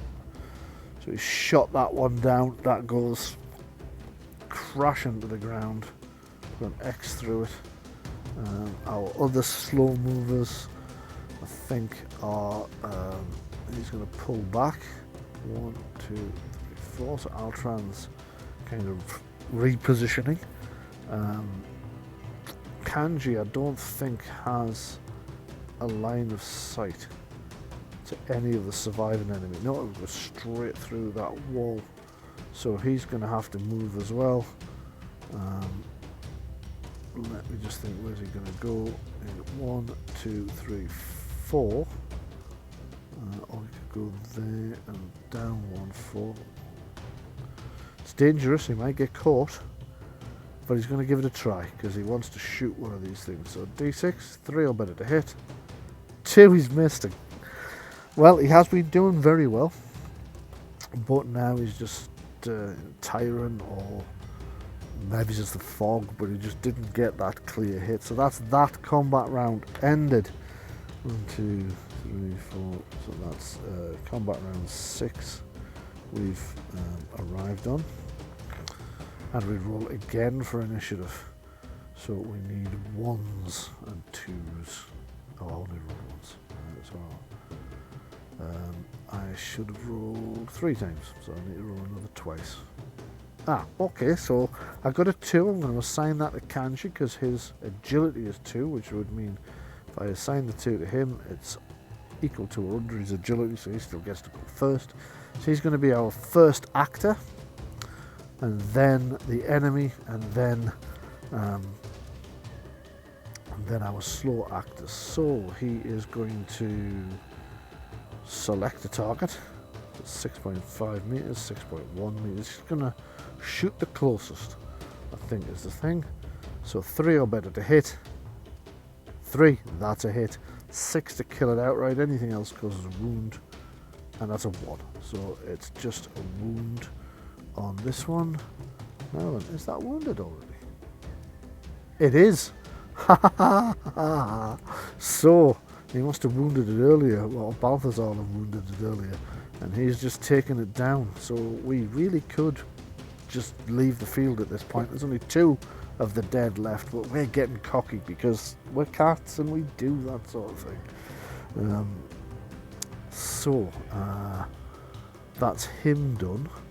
So it's the enemy now. So this one, 1, 2, 3. It's closing in on him. 1, 2, 3. That one's closing in on him as well. So our slow actors, Balthazar's going to take a crossbow shot at this leader. That's what he's going to try and do. So he needs a 3 to hit at that range. 3 or better to hit.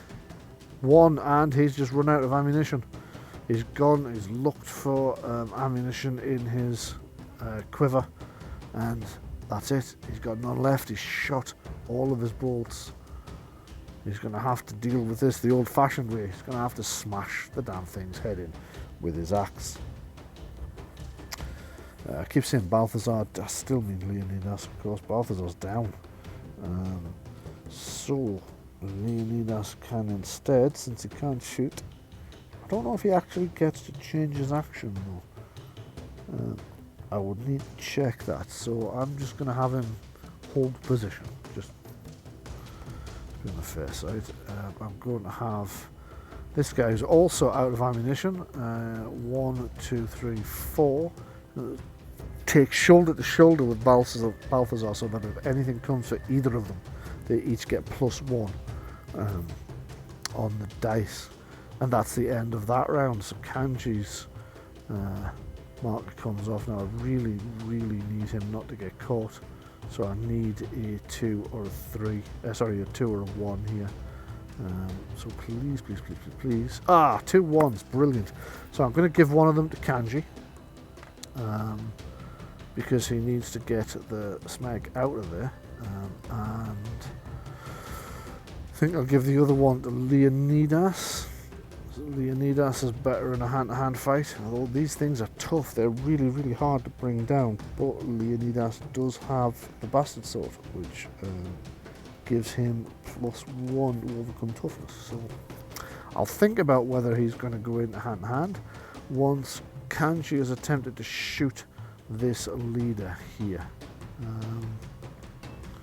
So Kanji is going to need a 3 or better to hit him. 6 to kill him. 2, no, so he's just wounded him instead. So this leader, it doesn't seem to have the It's typed in. That means he hasn't been activated in that regard yet. I haven't, typed it in. So it's not that he's already dead. It's that I haven't hit him yet, so I hadn't remembered that one needed that typing in. So now he's going to pull back 1, 2, 3, 4. Yep, and that's the end of the fast action round. So it's the enemy to go. I think this guy, he's not going to want to go through 2 hand-to-hand guys, shoulder to shoulder. So he's going to go after Kanji. 2, 3, gets to there. This guy's coming with him. 1, 2, 3, gets to there. I think I did that right. Confused myself a little bit there. Easy done. So they're coming through that gap. So Kanji needs to get the hell out of there, really. So we take the fast action movement off him. This is another example of needing to get at least one or 2 this round, though, in order to keep Kanji from getting caught by these things. So fingers crossed, fingers crossed. And we didn't nail them. There's a couple of things I can do about that. One of them's a story point. One of them is there is something that allows me to seize the initiative. I think it might be one of the things I'm going to use once in an entire campaign though. One of hard time helps. Let's have a look. I really don't want to risk Kanji going down. We've only just got him back. Better part of Valor, don't need to worry about that. Lucky break, your character can ignore a roll it just made it on the post-game injury table. Okay. What about old friends? I'm not calling that one in just yet. I don't think that's how the story went. No, did I tell you I learned to do that? No. I was sure there was something allowed us to seize. If the character's luck points made no result from the injury, fly from the dark table by spending a point of luck. So no, I think I've made that up in my head. So the enemy gets to go first. We're all on short. We're all on slow action. So this creature comes 1, 2, 3. It's into hand-to-hand combat with Kanji. 1, 2, 3. The other one isn't. But the master that did, the undead leader that did, he has +1 to hit, I'm afraid. Don't like this. So he scored a 4 with his +1 to hit. Kanji, for his part, gets no bonuses at all, so it's just a straight, so he needs to roll a 4 or better, and he didn't, so he's hit. So the leader needs to overcome Kanji's armor, which is light armor. So that's 1 point. Wait a minute, no. Oh yes, yeah he does. Oh, for a second there I thought he didn't have any. So light armor. So the leader needs to roll a 2 or better to breach that, which he easily did. So he now needs a 4, 5 or a 6, and he takes Kanji out. 1, so he doesn't take Kanji out, but he does wound Kanji, who's not happy about it at all. Whimper. Now then, Kanji's the turn shifts to us, so I might as well have Kanji go first. He could attack in hand to hand, but he's not great in hand to hand. He is, however, still loaded, so he is going to pull back, and Kanji can move up to 6. I think I've only been moving in 4, but I might be wrong. 1, 2, 3, 4, 5, 6, and move all the way back there and shoot that leader. He's panicking a little bit. He's like, he nearly got me. He nearly got me. I think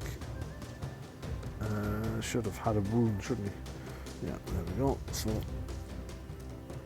he's wounded. He does 3 or better to hit. 2, he's missed. He's shaking, you see. He's shaking with terror. That's what it is. So next up, we've got Leonidas is going to charge in. He's going to charge in and attack this guy. He runs in. He gets. Now, do you get a bonus for charging? I've been meaning to check this.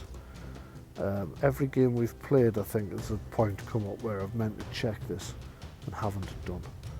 I don't think you do, but I'm just going to double check it. There's a thing called combat bonuses, which doesn't appear to be on the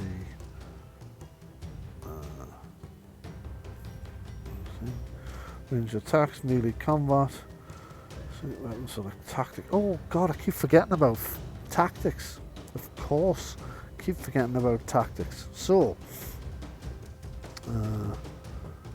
he's going to make a furious attack.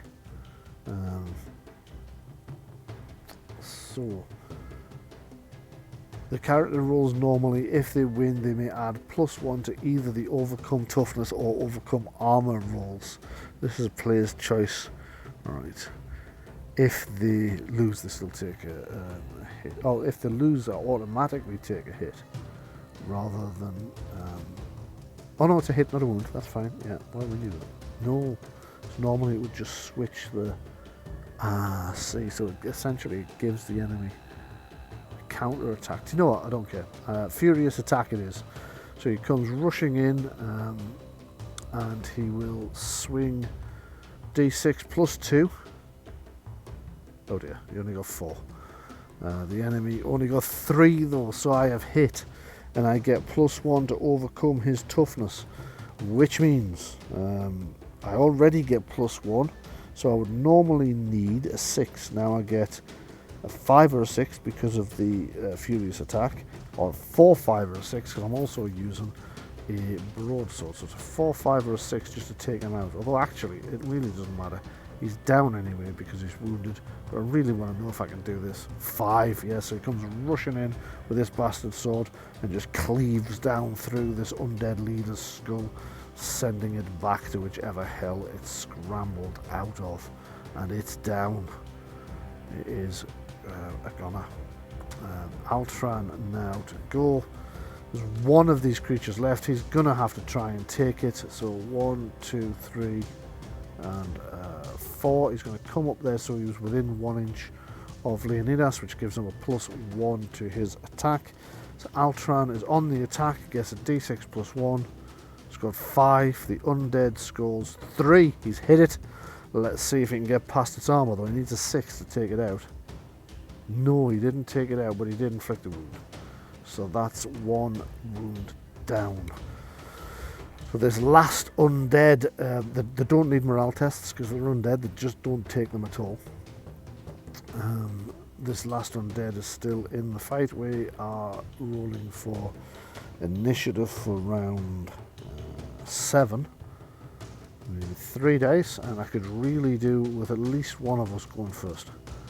And yes, but it has to be Kanji, because he's the only one with an agility high enough to use the 2 as a first action. Now, cover is made of people as a rule in this, so you can't shoot through one of your own sides. So, Kanji would have to move to where he could see that target without going through anyone. So 1, 2, 3, 4, 5, 6. Now he can, and from there he's going to shoot. He's a 3 or better to hit. And he's missed, and he's run out of ammunition as well. There seems to be a lot of that going on, of running out of ammunition. So there we go. Okay, so then this last undead is going to have a go at attacking Leonidas. I hate to say it, but it gets a D6 with no bonuses. It's got a 3. Leonidas, worst he can do here is draw, because he's got 2 combat. Even if he rolls a 1, it's a draw. It's a 1, it's a draw.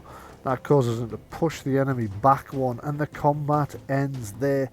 Best possible result for us, because it means we can either stand off and try and kill it that way, although it could close on Kanji. Well, we can't stand off, everybody's run out of arrows. So it's just going to be a charge. It's going to have to be a charge. These two guys are going to run in together, and oops, Leonidas is going to take that swing at this thing.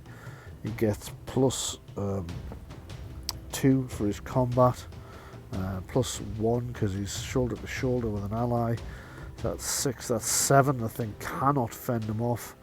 It's a 3 anyway. So does he breach its thing? He's got... I'm attacking ferociously again. I should have said this, but I'm just going to keep doing attack ferociously at this point. So that gives me plus 2 to breach him. So it's 4, 5 or 6 to just kill it outright. Otherwise, I wound it. 4 and it's down. I've run in and taken this thing straight through the lower mandible. The blades come up through and out the back of its skull. And I've brought down the last of these undead horrors. Unfortunately, these are among the weakest of the undead. And I'm just worried this will give my cat people a false sense of security with these things. You never really know.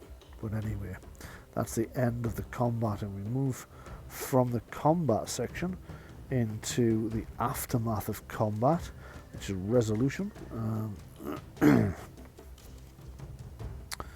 So that's 187. Resolution of combat. First of all, we deal with adventure points. A victorious enemy threat, encounter or raid, which it was. So I roll a d6, and that's the number of adventure points again for this. So that's 4. That's nice because I'd lost that one, you'll remember, earlier because of the enemy plans. That puts me back on 15.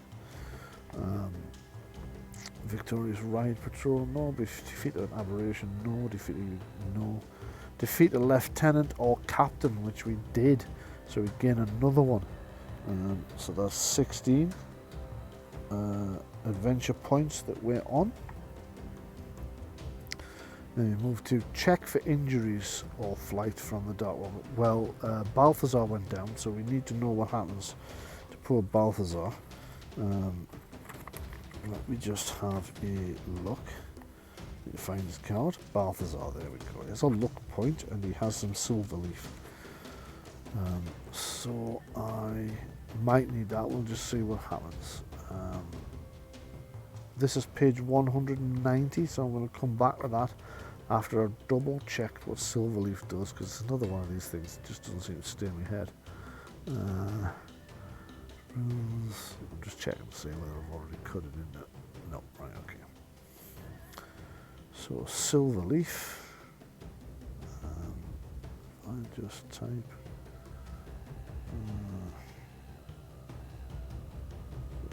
search. Right, there you go. It's just a bit slow.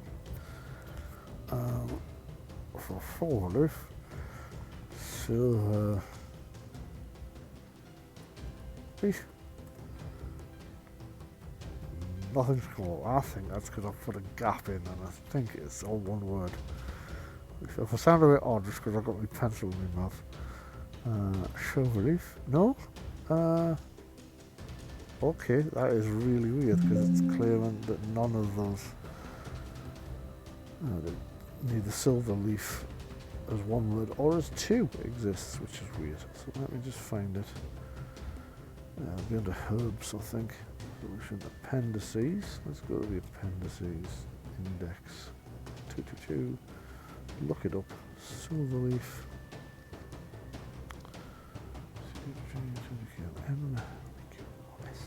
Go.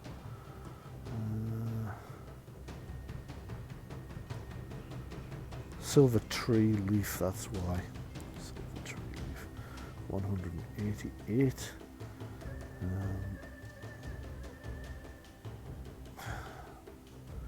I don't see it mention anything there at all. I just wish I could remember this thing about the silver tree leaf, and I just never seem to manage.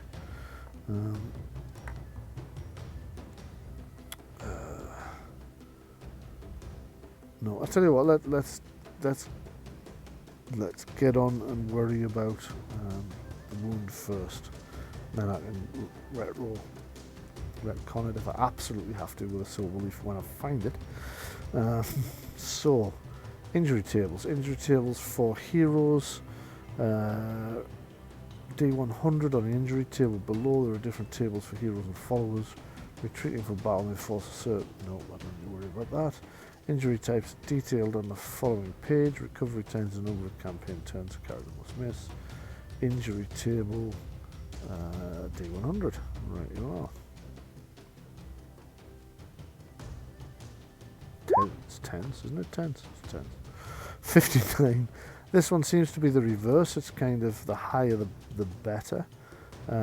So I have D3 weeks I've got to be out. D3 campaign turns I've got to be out. So Balthazar, that should have been a D. Well, you just half a D6, don't you, to get a D3, and then round up. So that's one. He's out one campaign turn, unless I can use the silver leaf or something to do with that. Also, let me just have a look at this luck point. Edit. I don't need to edit. I don't know why I decided to edit. The characters with a luck point may ignore a result from the injury or fight from the dark table by spending a point of luck. The expenditure is permanent. I am not going to expend it for this. I'm not. Balthazar can have his feet up for a little while. His paws. We'll even let him sleep on the couch. So let me just find Balthazar. Wounded on campaign turn 5. Out till campaign turn. Well, it'll be 7 because he's got to miss 6, hasn't he? Okay. So I need to find that silver leaf because I think it's something to do with speeding up things, isn't it? But let's do everything else first. So that's the injuries. The follower wasn't injured. I don't know why I nearly rolled there.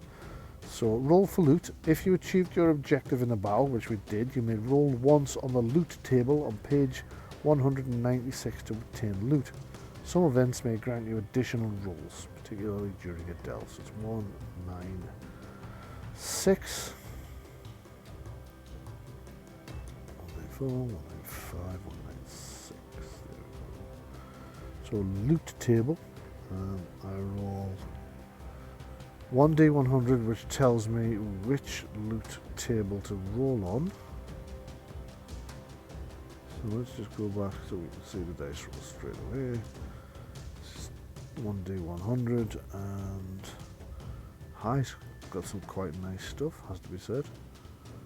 And I rolled a 5, of course I did. So valuables, it says here. So on the valuables table, roll 1d100 to determine the item type. Then roll to establish the value of each item. Items are sold in towns during the normal trading step. If you roll more than once on this sub-table, after the second of each subsequent roll, increase the value of the most expensive item so far by 1 gold mark. Okay, well I'm only rolling once, so that's not a worry. So I roll a D100 again. 53 jars of spices. So these undead, for some strange reason, were carrying jars of spices.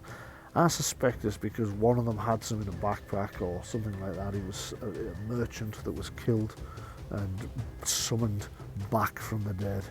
So he has jars of spices, and it's worth D3 plus 1 marks. So backslash roll 1d3. I rolled a 3, and that's plus 1. So in our equipment, we found jars of spices. Jars of spices worth 4 marks. Well, that's good news. Pretty pleased with that. Let's go and see what our next thing to do is. So in the resolution step, we have we've done our loot. Resolution. There's a long subsection. Check for injuries. There we go. Check for advancement. I seem to have missed that one. Oh yes, we noticed this last time. You've got the actual tables for the experience points happen later in the book, so I'll do the advancement when I've done the rest of this chapter. So roll for loot we've done.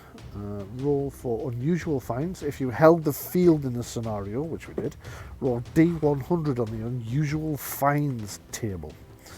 Okay, so D100 on the unusual finds table. See page 190. Unusual finds on a defensive battle. So D100. 35.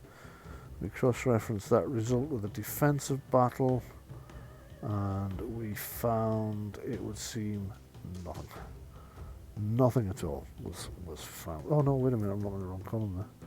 Sorry, up one. Handful of coins. Excellent. That's what we found the last time, I seem to recall.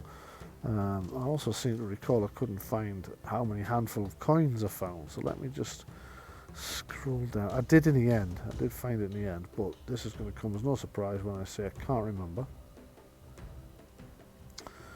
Handful of coins. So it's D3. It's D3 marks. It would seem. I think. Probably. I'll look that up afterwards, and I'll just make a note that we have a handful of coins.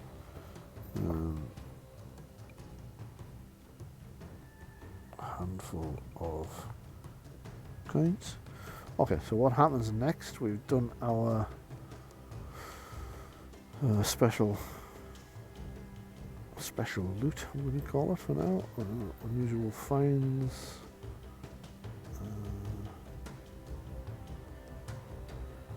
Scrolling down for the next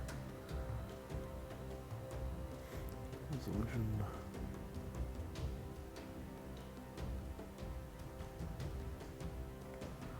Right, what's that table for? Ah, right, okay.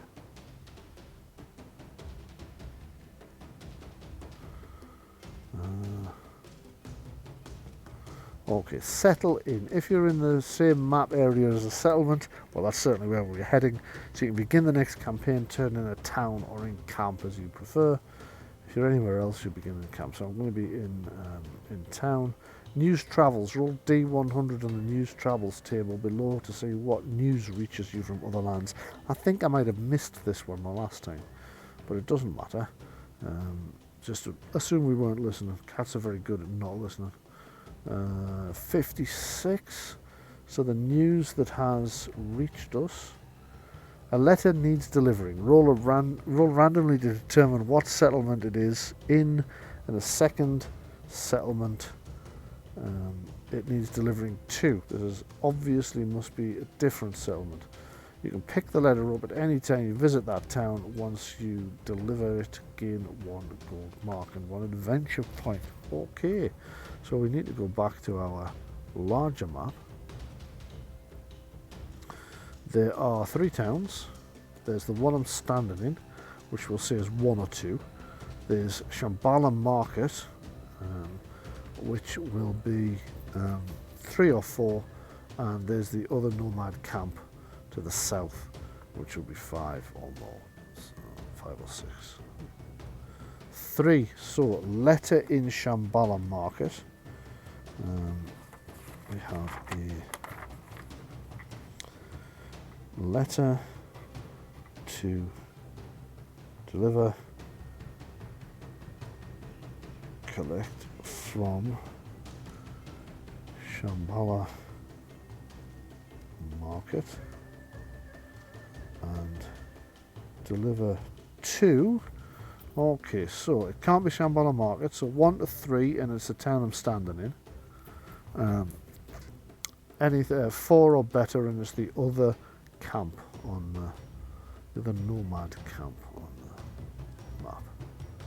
So 1. So I need to go to Shambhala Market and come back here again to large nomad camp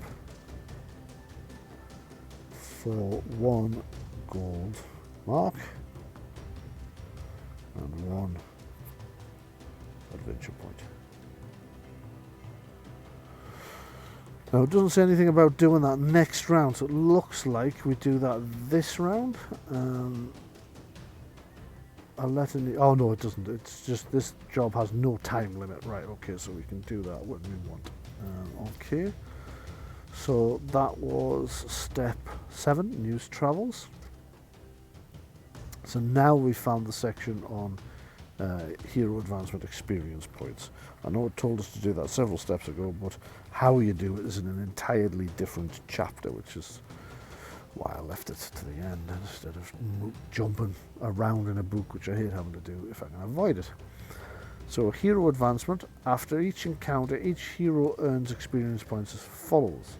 Survive the encounter. Well, Balthazar survived, but what they mean by survived is wasn't taken out.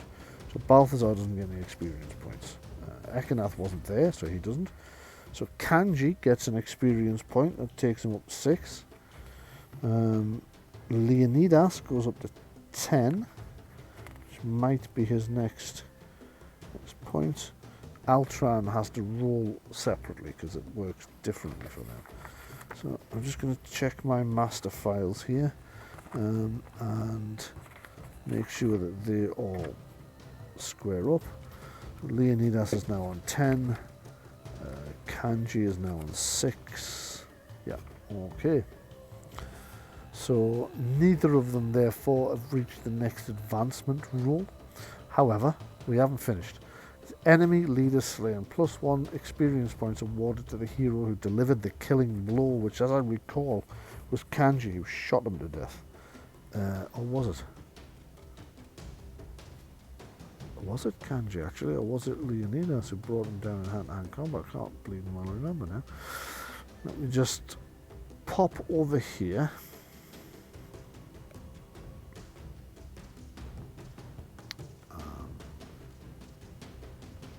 I'm pretty sure it was Kanji that shot him. Yeah, okay. I'll check that between games, and if I'm wrong, I'll transfer the experience point. So it's Kanji's now on 7. Let me just square that up with that. Okay. Held the field or achieved objective 1 awarded to all heroes left on the table. Okay. So Kanji gets another one, putting him on 8. And Balthazar doesn't because he wasn't still upright. So it is just Kanji and Leonidas. So he goes up to 11.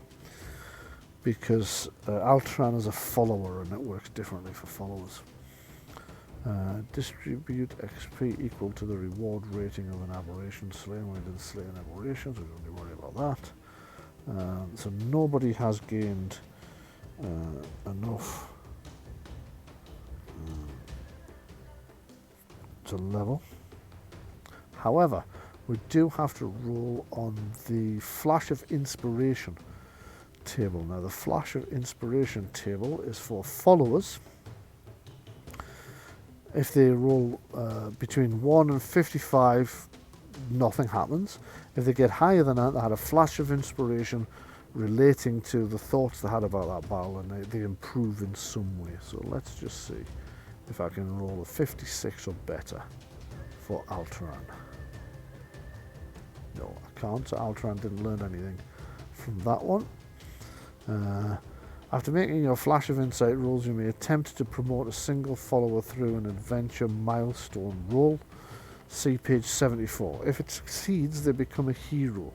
Heroes promoted this way do not become loyal but are otherwise considered to be a hero for all intents and purposes. I missed that last time as well.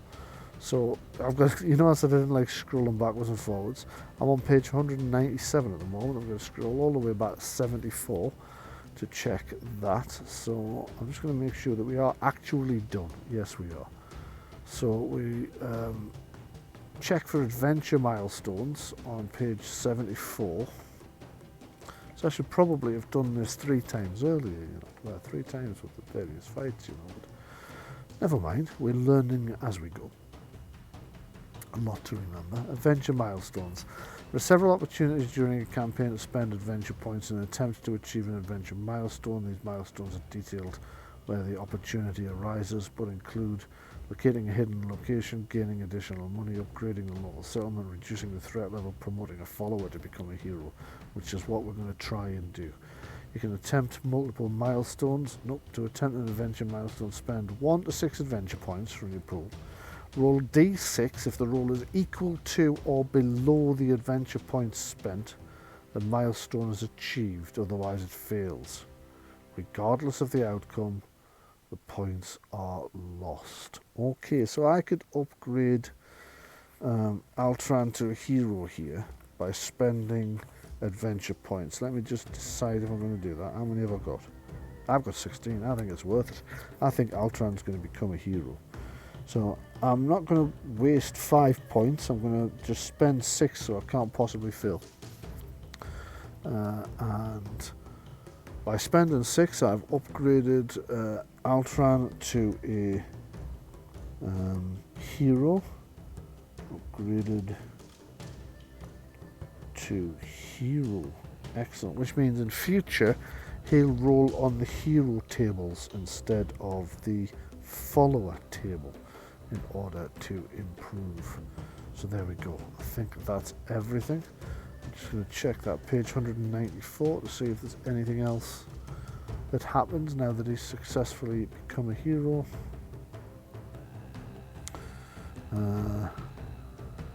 Milestone. If you see to become a hero, no, it's just that. It's just that they become a hero. So that's it for today's episode of 5 Leagues from the Borderland. I hope you enjoyed it. 5 Leagues from the Borderland is by Modiphius Entertainment and can be bought from their website or anywhere you can buy Modiphius Entertainment games, such as Drive-Thru RPG or your local game shop if you have one. Lucky if you do, because we haven't had one since I closed the one I used to run many moons ago because I found asbestos in the building. Anyway, thank you very much for joining me. I'll be back again next week where we will find out what happens next with Ekanaths Panthers, how Balthazar recovered. I'll have checked the thing about the silver leaf by then, and I've made a note where I can easily find it. But certainly Ekanath should be back in action by next time after having injured himself collecting firewood. He's now having to listen to the tales of his warband and their heroic defeat of these undead whilst he's sat in bed with his paw in a plaster, looking dejected with his ears back. But from me and from Ekanaths Panthers, just remains for us to say, for now, good night.